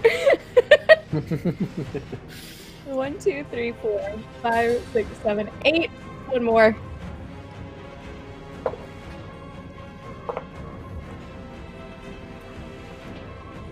Okay, is 29. It's not as good, not nearly as good as it could have been. All right, so Kinda sad. I mean that's pretty much right on average. No, 9 dice, little low. That's all right. Just a little bit. Pretty respectable though. That hurts. Ouch. And yeah. All right. So you see the wizard sort of yelp in pain as the flames sear across him, singe his hair. They kind of catch some of his robes on fire. All of the papers on the table are incinerated, reduced to ash immediately, as are most of the books that were right in front of him where the fireball exploded. The carpet has now caught fire, as have a few of the upholstered backings on the chairs. The bookshelves are all ablaze, as the books in them have the flames have rolled over them and ignited all of them in range. You hear a cry of surprise and pain. Sounds like a woman from back in the stacks somewhere. Looks like someone might have been hiding behind one of the bookshelves, but the flames just rolled right around it. Great. Yeah. Ryodan, what did you want Edwin to do? I want him to fly back to me. Well, no, I mean when's his turn? He still hasn't attacked. So you have to use your action to let him attack. So you use your action to fireball some people instead. Oh, man, okay. Never mind. Yep, that's fine. So he could do things like take the help action. He could, he gets his turn now during your turn. Yeah. So okay, I want him to come back to me. All right. So he just sort of cackles gleefully as the fire rolls across him and doesn't seem to harm him in the slightest. He swoops back invisibly towards you. Okay. He, I don't think, can quite make it to you yet. No, not quite. So he's in the hallway. He can dash. He can dash and get over to you. That's what he'll do. So he returns to you. So the void tablets are sitting in just a pyre now from all of the burning papers, scrolls, candles, sealing wax, just books, everything. But they're not burning, right? It's kind of hard to say because that entire table is just wall-to-wall fire at the moment. So Ryodan, that's your turn. Okay. Hang on, I'm having a headphone issue. One moment. Okay. No worries. There we go. Go ahead. Okay, I'm going to move closer, and with my action, I'm going to bless the party. Okay. As best I can, because this helps with this actually helps with saving throws as well, which I think might be even more helpful in the attack roll. It sure does. Yeah. I say burn, heretic, in a moment. First I have to buff the party. And cast Bless, which is a D4 to an attack roll or spell, or saving throw, rather. Yep, alright, so... Yep. And do you want to move anywhere? Yeah, I'm going to move closer. Whereabouts am I? I was at the staircase, right? So you're about... you're probably about 40 feet away from the doorway because you guys were down the hall. Okay, I'll come. I'll come into the doorway then, so I can get some line of sight. And potentially get So hit you- by all his spells. Yes. All right. So you move up, advance down the hallway. You can see that several of the windows in the library have been blown out by the heat, and there is a thick cloud of smoke starting to gather up in the ceiling of the room near the rafters, which are all scorched and charred and smoldering. All right. So, from the other side of that bookshelf that I mentioned, where you heard the scream As come out. the smoke alarm just went off. Yeah. You hear a clattering of heavy armor as a woman you recognize, Cloak. You recall seeing her leading the contingent of knights that arrested and dragged away Kaja and those others from the Silk Scabbard when you were up on the roof. She has short-cropped blonde hair that's now singed and burnt almost close to her scalp. The side of her face is kind of red and raw, and her teeth are fixed in a clenched grimace of pain and anger. And she draws a polearm. She draws a glaive, comes around and charges straight for you. Cool. So she is going to strike at you. You're still going to have some cover because she can't quite make it Okay. close enough to get all the way around the table. So you'll have Okay. half cover from this, which is a +2 bonus to your AC. Okay. So she is going to make 3 attacks with you. She calls out a battle cry to the god Kors. How are we doing here? Got a 15, that's going to miss you. Got a 21, I bet that'll hit. That hits. And 17, I don't think is good. No. Right, all right. So she strikes you with the glaive. You take, 14 points of slashing damage. Jesus Christ, Dan! You parry the first, dodge out of the way of the second, and the glaive carves off a corner of the table. She spins it back and slices you across the belly. Cloak is looking fucked up right now. All right. So top of the order is the mage. Oh no. He is going to cast... Well, he's done with his Cones of Cold. He is going to... He is going to gather up the tablets, kind of sweep them into a pile, and sort of yelp at the heat of the flames, but he doesn't pick them up yet. He's going to look up, see Riodan in the hallway there, and speak a word of arcane power. Point his finger at you, and 3, 4, 5, 6 glittering, lancing darts of force fire out from his finger and spear straight into you. All right. You are dead. Okay. Instantly piercing your body until you are dead. All right, so you take 23 points of force damage. And I need you to make a Constitution saving throw to maintain concentration on your bless. The DC is 11. Okay. That will be a natural 1. I'm sorry. Oh, I'm sorry, no! guys. I'm the worst Well, at Dungeons and Dragons. all right, I hold hate on. myself. How did you do? What's your total? Because that's your con bonus, your bonus from charisma. My charisma bonus is like Yep. 1. It's +4, isn't it? No. Yeah. Oh yeah. So 5. 5. So you have a 5. All right. Even the D4 from bless won't get you where you need to be, unfortunately. Wait, hold on. What's your total bonus on Constitution saving throws? 5. Wait, what Okay, is? so wait, remind me. It's your Is your charisma Constitution. plus Yeah. Okay, we had to do some serious intense maths. Yes. Wait, I might as well roll. I might as well roll blessed, right? Yeah, that's what I'm saying. If you roll high enough on bless, depending on your bonus, you might actually be able Yeah, to I rolled succeed a on 3 1. on the blessed, so I make a 12. Yeah, okay. You pass. You pass on a nat 1. Fine. I'm excellent at Dungeons and Dragons, guys. I can roll a nat 1 and still succeed on rolls. As Try a and reminder fight to me. our viewers, You can't. natural 1s are not automatic failures on saving throws. Only attack rolls Especially and death when saves. You are the world's greatest role player. That's what I'm talking about. So you manage to hold on to the blessing of Morena as the force damage rips through your armor and into your body. Yeah. All right, Cloak, your turn. Is that one lady in range of me, of attack range? Like, am I in her threat range? Really, right now? She has reach, so you are in her reach. Yes.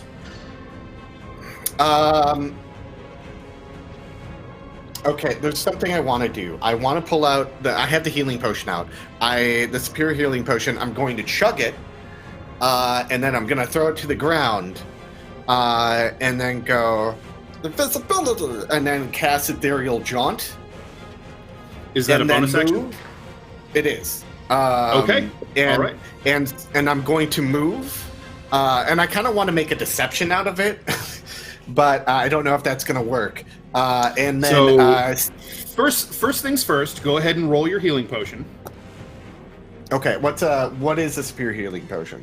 How many D4s? Superior is I think 8d4 plus 8. Let me double check. It might actually be 10. I literally need it right now. I'm at 16. Woo! Out of 69. Superior healing is 8d4 plus 8. All right. So that is 3. Good. 9.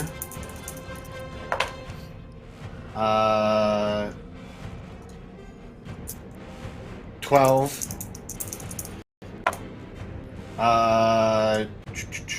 17 plus 8 is 25. Yep. So 25 health back. There you go. So I'm at 41, I believe. Yeah. Okay. Okay. But what I want to do is I want to appear on top of the void tablets and then look at the mage and be like Morgrim, and then my sword is flaming and I'm staring at him guarding the tablets. Super badass. Definitely too many actions to manage at one time. But so it's a bonus action for you to jaunt, right? Yes. Is that right? Is okay. it a bonus so, action and to that, start my? It's a bonus. It's a yeah. You can Okay. do that on your next. That can be the first thing you do, badass, on your next turn. No problem. Okay. So you're ethereal until the start of your next turn, right? No, until the end of my current turn. Oh, end of your current turn. Okay, got it. Mhm. Yeah. So Cloak fades out into grayish mist and then reappears up amongst the flames on the table, his boots stamping down on the void tablets. And Cloak, you can feel an uncomfortable pins and needles on the sole of your foot as you clap down on the pages of the lexicon. And the wizard kind of starts back as you appear there. All right, Landis, you're up. And then Riodan, you're on deck after that. I don't want to go. It's your turn. Okay. You must go. I know. You must do. I know. You must. I will do. I am going to. I'm gonna shoot him with Eldritch Blast. Yeah, that's what I'm talking about. I want to. Do you hex him? What? Is that a thing you do? No. Do you do the hex? Okay, cool. No. But I want to. I'm gonna hit. I'm gonna shoot the mage with both of them. Okay, make 2 attack rolls, please. I got a dirty 20 Nice. Love it. and dirty 21. An even dirtier 21. An even dirtier 20. Yeah. All right, those will both hit. So he, Alright. as he turns the last of his spell sparking off his fingertips, he is surprised to catch 2 of those glittering force bolts dead center in his chest from you. Yeah, it's 13 total. 13 total. Ouch. That is, he is not happy about that. Good. I also move behind the wall and tell of the door. I've not gone into the room yet, so I moved behind the wall to get out of range of any cones or crap. Then I'm gonna How? Yeah. Let me. You said it. Words. You said Edwin would have to. He was too far, right? To get He had to into dash the to get to room? you. Yeah. Yeah. But I moved forward a little because now I'm like right behind the wall. Yep. So how far is it from him to the mage? He could fly in by the mage now. Yeah, sure. All right. Edwin, go attack her. Get her. All right. So the mage. All right. So he takes wing. Or him. and Sorry, it's a guy, flies- right? It is. Yeah. He flies invisibly him. to. He's poised to attack. Maybe next turn if you use your action to make him attack. Yeah. All right. So he is invisibly fluttering above the mage's head at this point. Okay, Riodan, you're up. All right, I'm going to tentacle this man with any luck. All right. All right, so I'm going to do the. Ooh, maybe I should do this. You know what? I don't want him to move. I don't want him making. I maybe will he tell can you, take by the way, reaction. after those two blasts that Landis put into him, you can see that they have punched through some sort of shimmering force barrier that was protecting him, burnt through his robe, and you can see scorched flesh behind the holes that are burnt through his robe, and you can see blood leaking out of his mouth, and it sounds like he's having trouble breathing.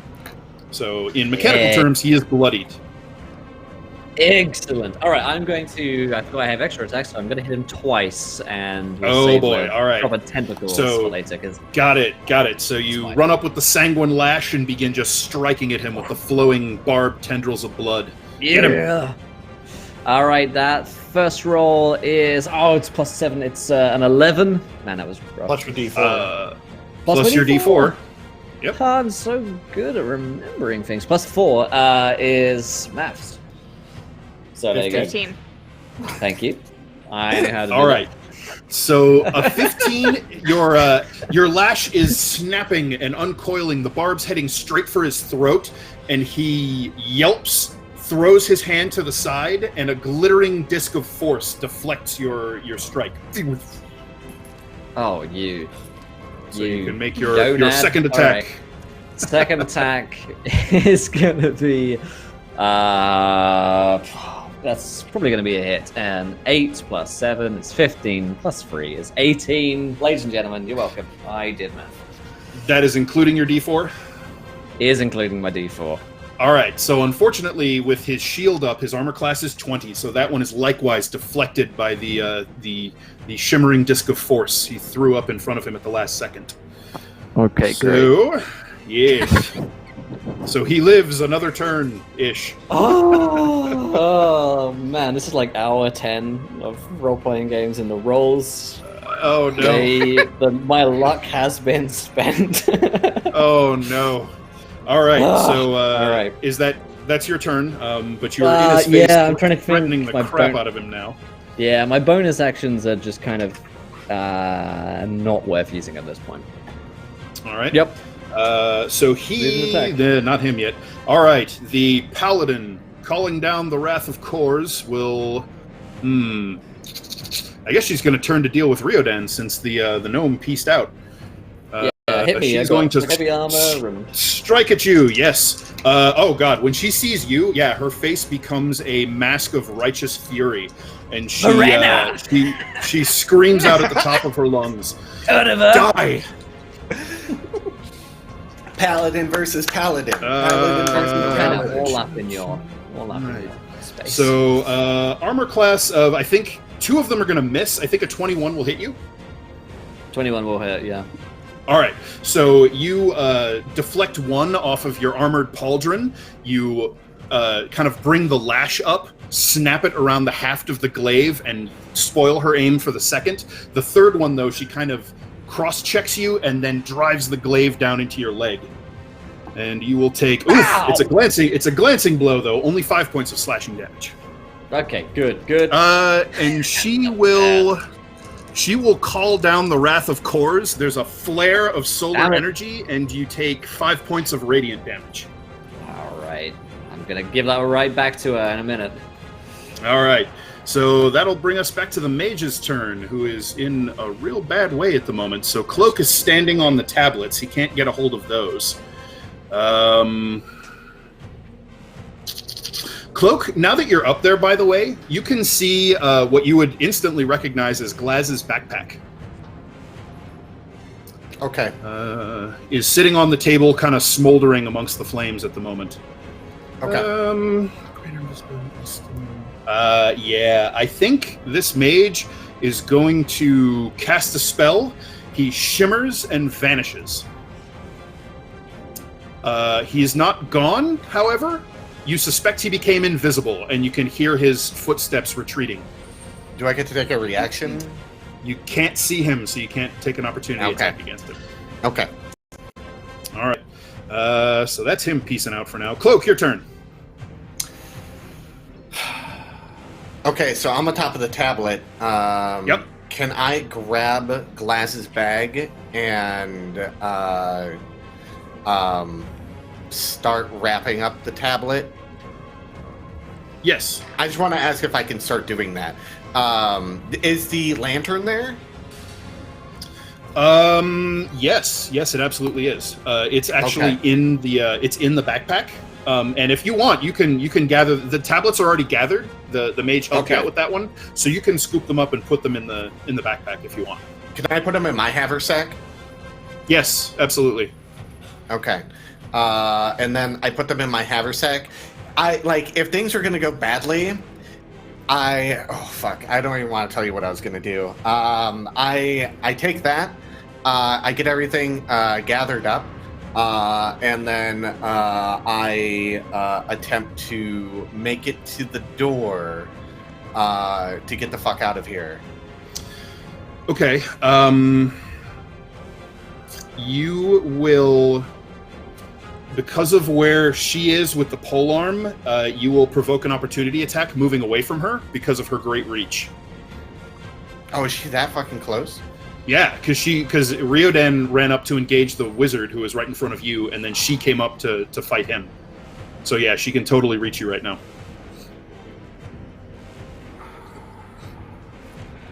What do I do here? What do I do? You know what?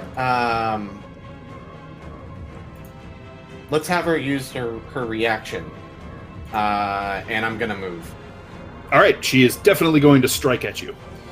Okay. And that's a nat 20. So she would have critically hit you, but the adamantine links of your chain armor kind of, almost as if they're sensing the impending peril, link into this solid plate of unbreakable adamantine and deflect the worst of the blow. However, she does get you a good one, so you will take 8 points of slashing damage. Okay. Just need to keep my critting cloak streak alive. Yeah, I know, right? Fucking Christ. All right, I'm making my way out the door. Do I have an action to say anything? Yeah, you can say something. Get the fuck out! Okay. Nearly! Seriously? I start risking my life. The one time I put myself on a... All right, Landis, it's your turn. Yeah, so first, I want to yell at Cloak and say, give it to Edwin. He can get out with anyone seeing it. And then I'm going to say, well, Radiant's still inside, huh? Yep. Yeah. And the flames are now beginning to spread. Yeah, it's fine. What I'm gonna do is I am gonna place a wall of fire on top of that lady, so that Riodan's not in it, but on top of her, and then across the rest of the room, so it can keep because I know the mage was like running back or whatever, so that it can trap him in two. All right. Interesting. Okay. All right. So yeah, Landis holds up that crystal literally once gonna again, set this castle on fucking fire. and there's this incandescent, like phosphorus white sheet of flame that erupts across the floor, spews up toward the ceiling, and engulfs the paladin. And she screams. Go ahead and roll me some fire damage. Oh, I forgot I even had to do that. I'm sorry. It's Oh, just yeah. like, oh Yeah, my god. Okay, fire damage. It's gonna be they take 5. A creature must take 5d8 fire damage on a failed save. So, did she roll a save? Does she Not get yet. a save when it pops up? It says each creature within its area must make a dexterity saving throw. Okay. She succeeded. So does Okay. she take half or none? Half. Okay. Did the mage get hit? We'll get to that in a moment. Okay. It's 12. 12. Ouch. Yeah. That's halved already? No, I'm sorry, that was full. I didn't roll very Okay. well. So, oh god. I can Man, hit yeah. everything, I just can't do any damage to it. Right. Okay. So the flames erupt, spew back toward the rear of the library, engulf several more of the bookshelves. And which way do you want the heat from the flames going? I assume you want it going away from your friends? Yeah, backwards, yeah. Okay, so you guys can't really see it at this point, but there are massive, withering, blistering waves of heat rolling off the other side of this wall, torching the other side of the room even further. So, yeah, about burning it down. You do not hear a cry of pain from the mage, so it sounds like he didn't run quite where you sent the wall, but it did cut off his escape. So, he ain't getting out that way. So you hear maybe a muffled curse as the as the flames appear. Shit. Yeah, and then I'm gonna start to run out, and I'm gonna tell Edwin to get the bag from Cloak, and I'm gonna yell at Riordan to close the door behind him. All right. What, with me inside? No, when you leave, close the door behind him. So at this point, the Nothic that's kind of been lurking back in the that stairwell thing. scuttles forward with this kind of four-legged lope and cranes its neck around. And if you could see through its eyes, you would see this bright, sharp-edged vision where it takes in everything. And it sees each of you with this almost like a wispy halo that speaks to your secrets that it desperately wants to pluck out of your minds and keep for itself. But it ignores that for the moment, being driven by Walker's will instead. And its eyes focus in on the invisible wizard who, sadly, is not invisible to the true sight of the Nothic. And its eye kind of shrinks down to this pinprick pupil, and drool pours down its chin, and the wizard needs to make a Constitution saving throw. 4 ain't gonna do it, so he screams in sudden agony. Oh shit. His spell fades away as his concentration is unraveled, and you can see that he's staring at his hands, and you can see that his hair is falling out, and his head is kind of sloughing to the side, and the skin at his fingertips and along his cheek is blackening, blistering, breaking out into these growths and buboes that then rot and just run down his face. He lets this horrible, blood-curdling, agonized scream as he watches the flesh melt from his hand bones, collapses to the ground, and slumps over dead. Cloak thinks to himself, don't piss off Blinky, don't piss off Blinky, don't piss off Blinky. Riordan, your turn.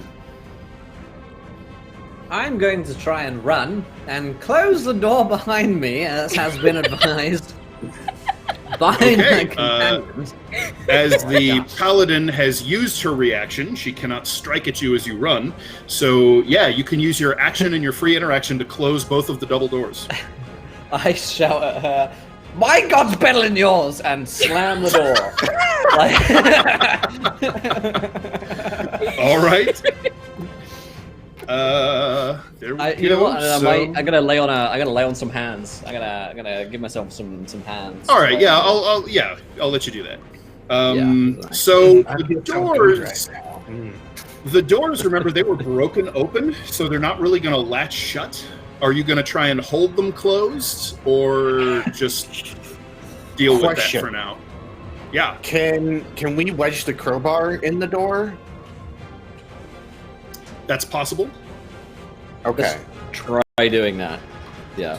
Try use something to block it off. You know what? Yeah, and I would probably put my body against it as well because I'm a big man and heavy metal armor. All right, now so you can go ahead. feet. Yeah, you can go ahead and lay on hands on yourself and brace yourself against the door. Try to hold it. Yeah. Okay. Good. You go ahead. Okay. Get out of here. All right. So I assume you're going to dump damn near all your healing into you. Yep. I think that leaves me with 7 left.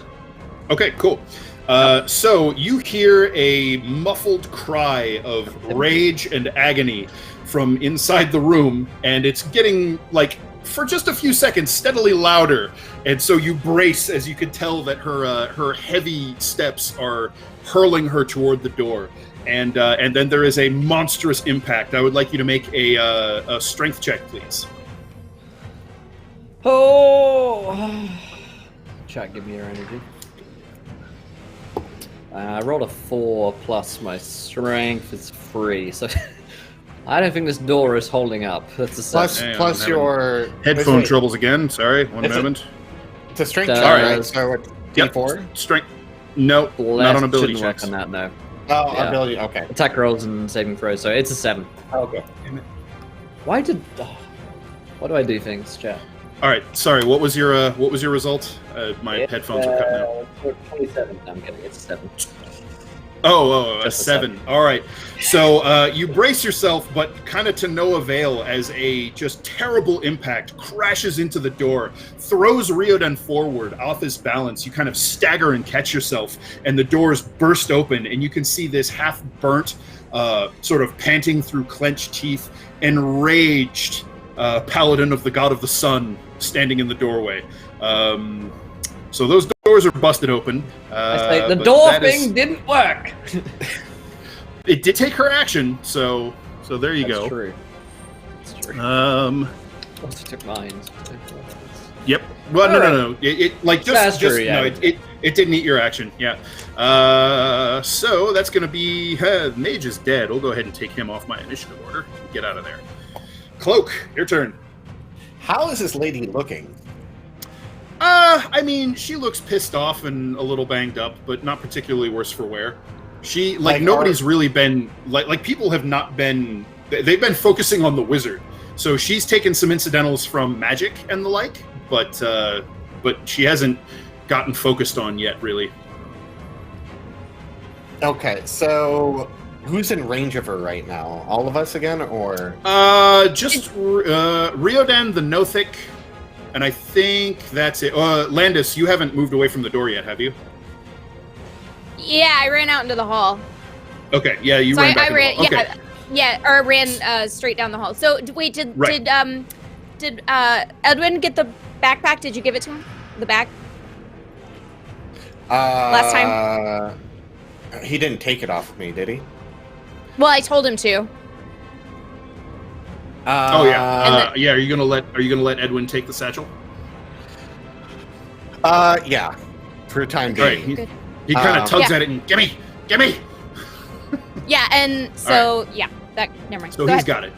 Yep. No, that's Okay. fine. So then I would move into attacker. Like we can't get in a flanking position on her, can we? I mean, she's kind of in the doorway. You can both Yeah. get up and attack her for sure. Yeah. I don't know if I want to attack her.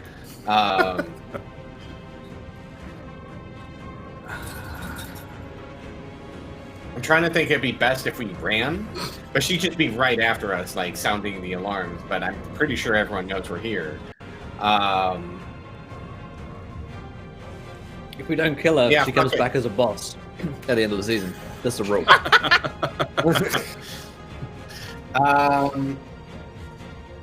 Reardon looks like he's probably gonna fight her. Yeah, so, Raiden's you know, definitely I'm- going to kill her. Okay, so he's gonna run up and he's gonna say Mulgrim and light his sword. Not to Planar Warrior because he doesn't have the bonus action. And Sure. he's gonna run up and start attacking her. All right, get her. Okay. For my 2 attacks, that is a not gonna hit. I don't think 11. Oh, plus a D4, which I still don't think it's gonna hit. Nope. Which She, even with a 4, 15. it clatters harmlessly off her heavy armor. Okay. Does a 24 hit? 24 totally hits. Okay. So it would be a D8 plus 2d6, I believe, for the flaming sword. Yep. Okay. Plus that your will dexterity. Yeah. So this will be 16 damage. 10 fire damage and 3 slashing. She takes all of that. All Okay. right. Okay, so you managed to get in under her guard and slash at the sort of more lightly armored back of her thigh. Okay. I'm really hoping she took his gun reared and really hates it. Did you take 2 attacks or just 1? I missed on the first one. Oh, okay. I got a 15. Right. That's right. That's right. That is my action. Landis, your turn. Yes. So first, I'm gonna yell in my head. I'm gonna yell in my head to Edwin, get them out of here and wait for me. And then I'm going to shoot her with Eldritch Blast and twice. And let me ask you a question. I'm not 100% sure. Bless is you get bless on every roll or like once per turn, or how does it? What is it? Every attack roll, every saving throw. Oh shit. Okay. It is, in fact, the dog's bollocks. All right. I'm the dog. I got a 13. And those aren't my bollocks. Nope. And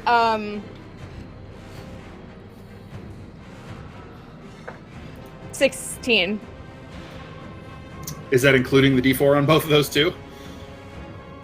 Yeah. Oh yeah, no, unfortunately. No. So she Okay. she actually deflects one of the bolts with the spinning haft of her glaive, and the other one strikes her in the chest and staggers her a bit, but it looks like her armor absorbs the force. Right. Can I roll advantage on one of them, or did I wait too late? Roll advantage. Oh, with your inspiration? Yeah. Yeah, you can That's burn right, your my inspiration to you can burn your inspiration to roll another die on one of them. Yeah. I hate this lady. Get her. Okay, that's much better. 27. Oh, that hits like hell. Yeah, give me some damage. Okay. And that is a oh. That's a 6. Do you have agonizing blast? I can't remember. I do. I think. So do I? add your I charisma forgot. bar. It's one of your I eldritch do. invocations. I totally forgot. I couldn't remember. I forgot that I got that one. What did I say? Is You said 6, I think? 6. It was the 6. I'm sorry. 10. 10 force damage. Ouch. All right, that one actually does manage to punch through her defenses, and she snarls in pain. Landis, Riodan, your turn, sir. All right, attack her and twice. sorry, but Okay. make sure I keep. I gotta add the Nothic. And Right I am in here. also And moving Edwin, away. you said you wanted Edwin to take the satchel and get out, right? Get out of the building. Yeah. Okay, so and then just go he- somewhere and wait for me. He invisibly takes the satchel and just dive bombs straight out the window, out into the night sky. Yes. I'm also All right, moving back 30 feet. The Nothic Good. is going to. The Nothic is either going to try and rot her or rip her apart with her claws. He's going to try to do his rotting gaze on her. Ooh, no. She. So the Nothic fixes its glare on the paladin, and you can see that she just sort of offers just like a short prayer to the sun god and shrugs off whatever malign influence it had that sloughed the flesh off of the body of that wizard. The paladin seems inured to that. So Riodan, now is your turn. Okay, I'm going to hit this lady twice with my tentacle stick, and I'm hoping to hit so I can give her a nice little dose of Marina. All right, it is a I realized I was muted. 16 and a bless for a 18. Is that a hit? 18 hits. Okay, then we're gonna lob in a divine smite here. Oh god, here we go. For an extra 2d8. Yeah, so Don't level 1 spell. mind if I do. Yeah. I mean, really, what it comes down to, whose god is better? I mean, that is that is the fundamental question. Okay, so oh my god, there's so much math the way I'm doing this. Why don't I just open like Roll20? I hate myself apparently. 24 is the number that I have come up with. For damage? God, all right. Damage, yeah. All right. That it's she 2d8 screams in pretty pain. That you're hitting her with the scourge, right? Just using your normal Yeah, attacks. hitting the scourge. You, and then, Your scourge lash kind of cuts through the chainmail covering one of the joints of her armor and wraps around and just kind of saws into her shoulder, and blood pours down her armor. So she is officially bloodied. second attack will be a plus d4. Will also be an 18. That'll hit. You have identified her armor class successfully. Haha! You know what? Let's spend another spell slot.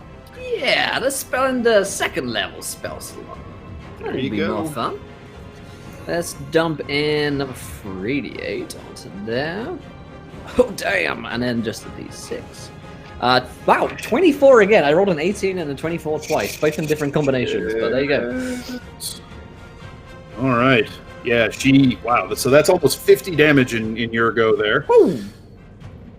So Now who's got better? she is. Her face has gone pale, where it's not scorched by all of the infernal flames bursting up around her, and she is breathing heavily, and you can see fear in her eyes now. Riodan, it's her turn. So she is going to. She's gonna strike back with everything she's got. So she's gonna lash out at you with her glaive. I got a 15 that'll miss. 22, That'll which do will it. hit. And her third attack is a 20, which I believe will also hit.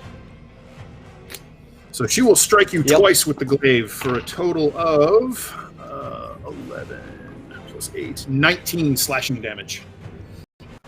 Okay. Alright. Wasn't exactly 50, was it? That's what I did. It was not. It was not. But she's going to go ahead and burn a spell slot to give you some radiant damage. Oh, I should have So said she's that. going to burn a second level spell slot to hit you with 3d8. Don't like. And again, with the shitty rolls, that's only 8. Haha! All right. Feels like winning. So, Cloak, that's your turn. Cloak is going to use his planar warrior as she's currently distracted. And let's do it. First attack, that will be probably not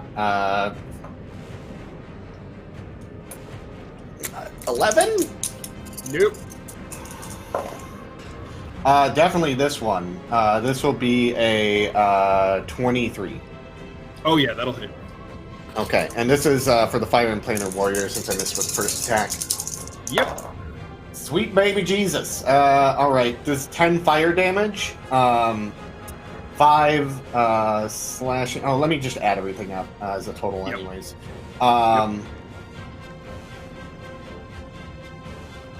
26 damage. So, is that total? Yeah. All right. So between the fire and the force, your blade draws upon these strange otherworldly energies that are fueling all of these flames ripping through the library, and it almost disintegrates through her shoulder. 26, you said total?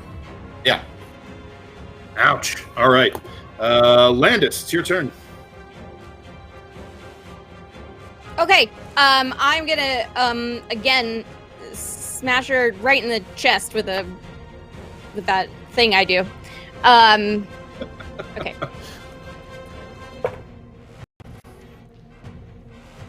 Uh, 26 That hits.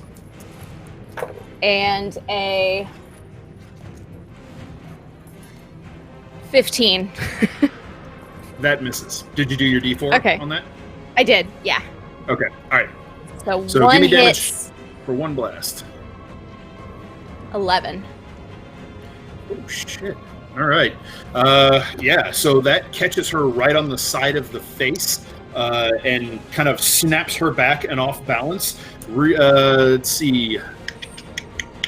Riodan, the Nothic, kind of lashes out with its claws, but instead of really trying to do damage because she's so heavily armored, it just starts batting and swiping and swatting at her face to draw her attention away from you. So it's using the help action to give you advantage. So it's your turn. Aw, thanks. Your first attack All against right. her has advantage. I will try and roll better. Okay, that is a 19 on one of them. Yeah, Well, that'll 19, 26. Math. Oh yeah. Okay, let's. You know what? You know what? I've got another second level spell slot, and I don't That's- need it as much as I need this person dead. That's 3d8s. Yep. Okay. 11, 13, 18 plus 22. Not plus 22. Please 22. describe to me how you dispatched this rival of your goddess. Oh, I just whip out the scourge and gracefully rip off her head. And as the blood spurts all over Riodan, he drinks it in, then cackles. All right, the barbed, blood-flowing tendrils of the Sanguilash wrap around her throat, and she reaches up with her gauntlets to try and get her fingers underneath it, and you just snarl, bare your fangs, and wrench. And like a garrote or a chainsaw, it slashes through skin, muscle, and bone, and then the armored fingertips of her gauntleted hands, and her head comes away from her shoulders in a fountain of gore as her body clatters to the ground. And you have sort of a moment to revel in that as you gorge yourself on a mouthful of her hot blood, and and then a wave of heat and smoke and cinders sort of belches out into the hallway in your face. Does she have any money? Does she have a money pouch that's like readily available on her? I mean, It should if you want to glow stop after I and kill her, loot right? her, if you would have, yeah, you gotta click it. We No, need if to you would've- leave. If you want to stop, But and he's so loot her, stressed. hey. I feel so bad. I was much more stressed. Well, because we're making a lot of noise. Like, we need to get out of here. Yeah, I think we can stay around here a little longer. It's just a nice room in there. I'm not All right, doing I'm a thorough coming. investigation. I'm just seeing if there's a money pouch like in my view, and if there No. is, okay, let's go. There is not. I'm going. Okay. I'm Let's going. go.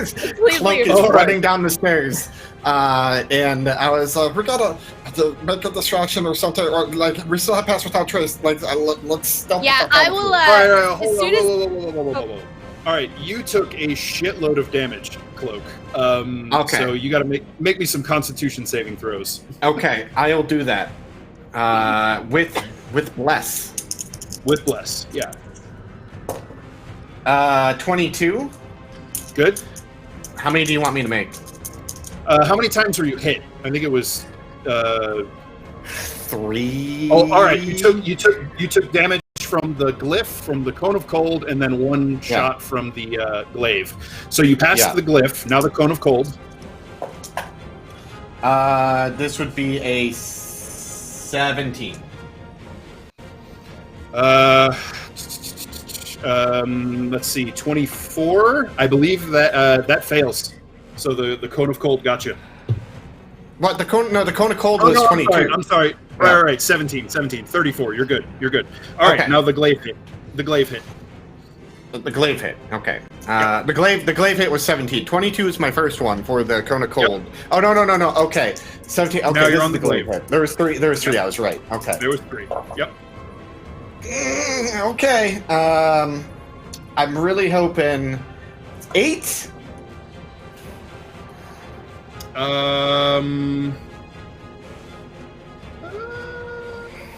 I think that makes it. Yep, it does. Oh my god! I'm clenching. Oh no, my no, no! butt. I'm sorry. I'm sorry. The minimum DC is 10. So Okay, no, nope, that I did fails. not. I did not make That it. fails. Yep. Okay. So your We pass don't without have trace to- is in okay. fact gone. Do you have another spell slot or no? Nope, I used it. I used my last one because last time I used Pass Without Trace, then I used Misty Step to get through that door, and then I used my last one as the that came up. Right. Right. All right. So pass without trace, gutters and fails in the midst of that deadly melee, and so as you all turn from the burning, blazing library and flee with your ill-gotten gains down the stairs, I believe that's where we're going to call it for this week, and we'll pick up once we rejoin with the rest of our party next time. Fantastic. That was stressful. I realized my character was not leveled up to 8, and I was really hoping I got another like 3rd level spell slot. I'd be like, I can't Pass Without Trace. But Oh my it's God. not the case. Oh my god! God. Whew, well played, Landis everyone. Well played. will be using Prestidigitation and Eldritch Blast down every hallway he can think of. Distract people. We're gonna Yeah. have to leave the city.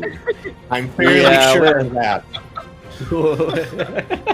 If we make it Oh, out we of here. ruined it all. They go Oh, we're away. not dead Well, yet. like chugging a potion, go away a greater from healing potion. I want to say I'm doing that as I'm running down the stairs before, because You may drink a healing potion. That's fine. okay. So that's God. greater healing is 4d4 plus 4, right? Yes. All right. Alrighty. That was intense. That's so man. That was very stressful. intense. Yeah, I know, but That we was got- good we stuff. got- We just about made it out alive. Let's go around and cast the crew. Do we enjoy ourselves tonight? We're almost there. Well, that's next week's problem. Where can we find you guys online? Thank you Next guys in time, chat for watching find with us traps. tonight. Yeah, those. Whew. But yes, thank you guys for watching in chat today, hanging out with us through the stress. Oh my god, this was stressful. Next week's gonna be worse. Join us next time, Tuesdays at 8 p.m. Eastern. We'll be here next week. Tune into more of the World Tree Burns. But let's go, Dan. Man, how was it tonight for you? Oh, that was great. This was always going to be interesting because however you guys decide to approach this is going to determine a lot.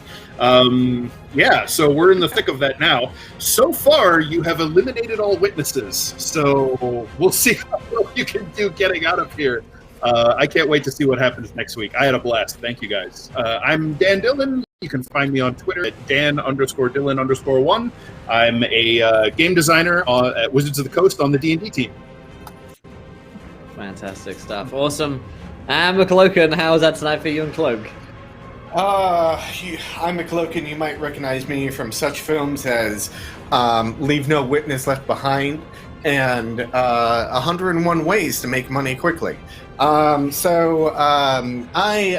McCloken. I do some streaming here on Twitch. I don't do a lot. I got to get into map making streaming, fantasy maps. I've been doing that lately, and it's been fun for me. Other than that, sometimes I do GTA RP. But more than likely, I will be on a show on someone's channel doing RP and acting out the character. So follow me on my Twitter at McCloken. Thank you guys for watching. I'm going to be a nervous wreck all week, trying to figure out how we're going to escape out of this. I can't wait to inform Moth and Simply of all the shenanigans that we got into.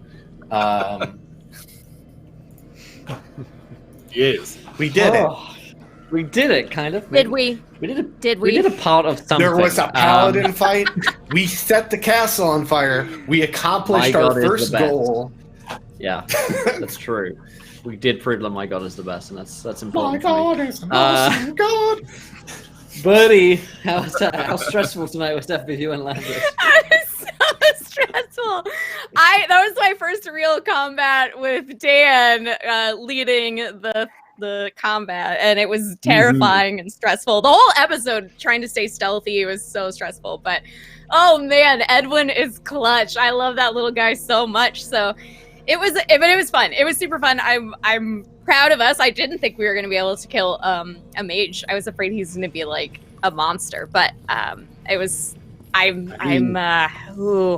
The next week is going to be insane. But I'm Birdie, aka the Birdie Source. You can find me here on Twitch or any other social media platform with that name. And next, you can see me on Friday in our very first episode of On the Block, a Judge Dredd role-playing game on Encounter Roleplay. So check that out. I think we're like 5 o'clock Eastern. Really good channel. Yeah. It's a really good channel. Yes. So I hear on a group. Fantastic. Oh man, today was so stressful, but I loved every minute of it, and I can't wait to try and explain what happens to the team next week. I hope you guys will be back joining us. Thank you guys. There's some folks here in chat every week who come along and support us and check out the channel. So if you haven't yet followed the Kobold Press channel, definitely do so. It's very young, it's very fresh. We hit affiliate status the other week, and so we'll have emotes and subs and stuff like that very shortly. So that's super exciting. They're going to be some super cute Kobold emotes coming in, so keep your eye out for that. But we'll be back next week for some more World Tree Bones. Hope to see you guys there. Until next time, good night, everybody. Bye. Bye.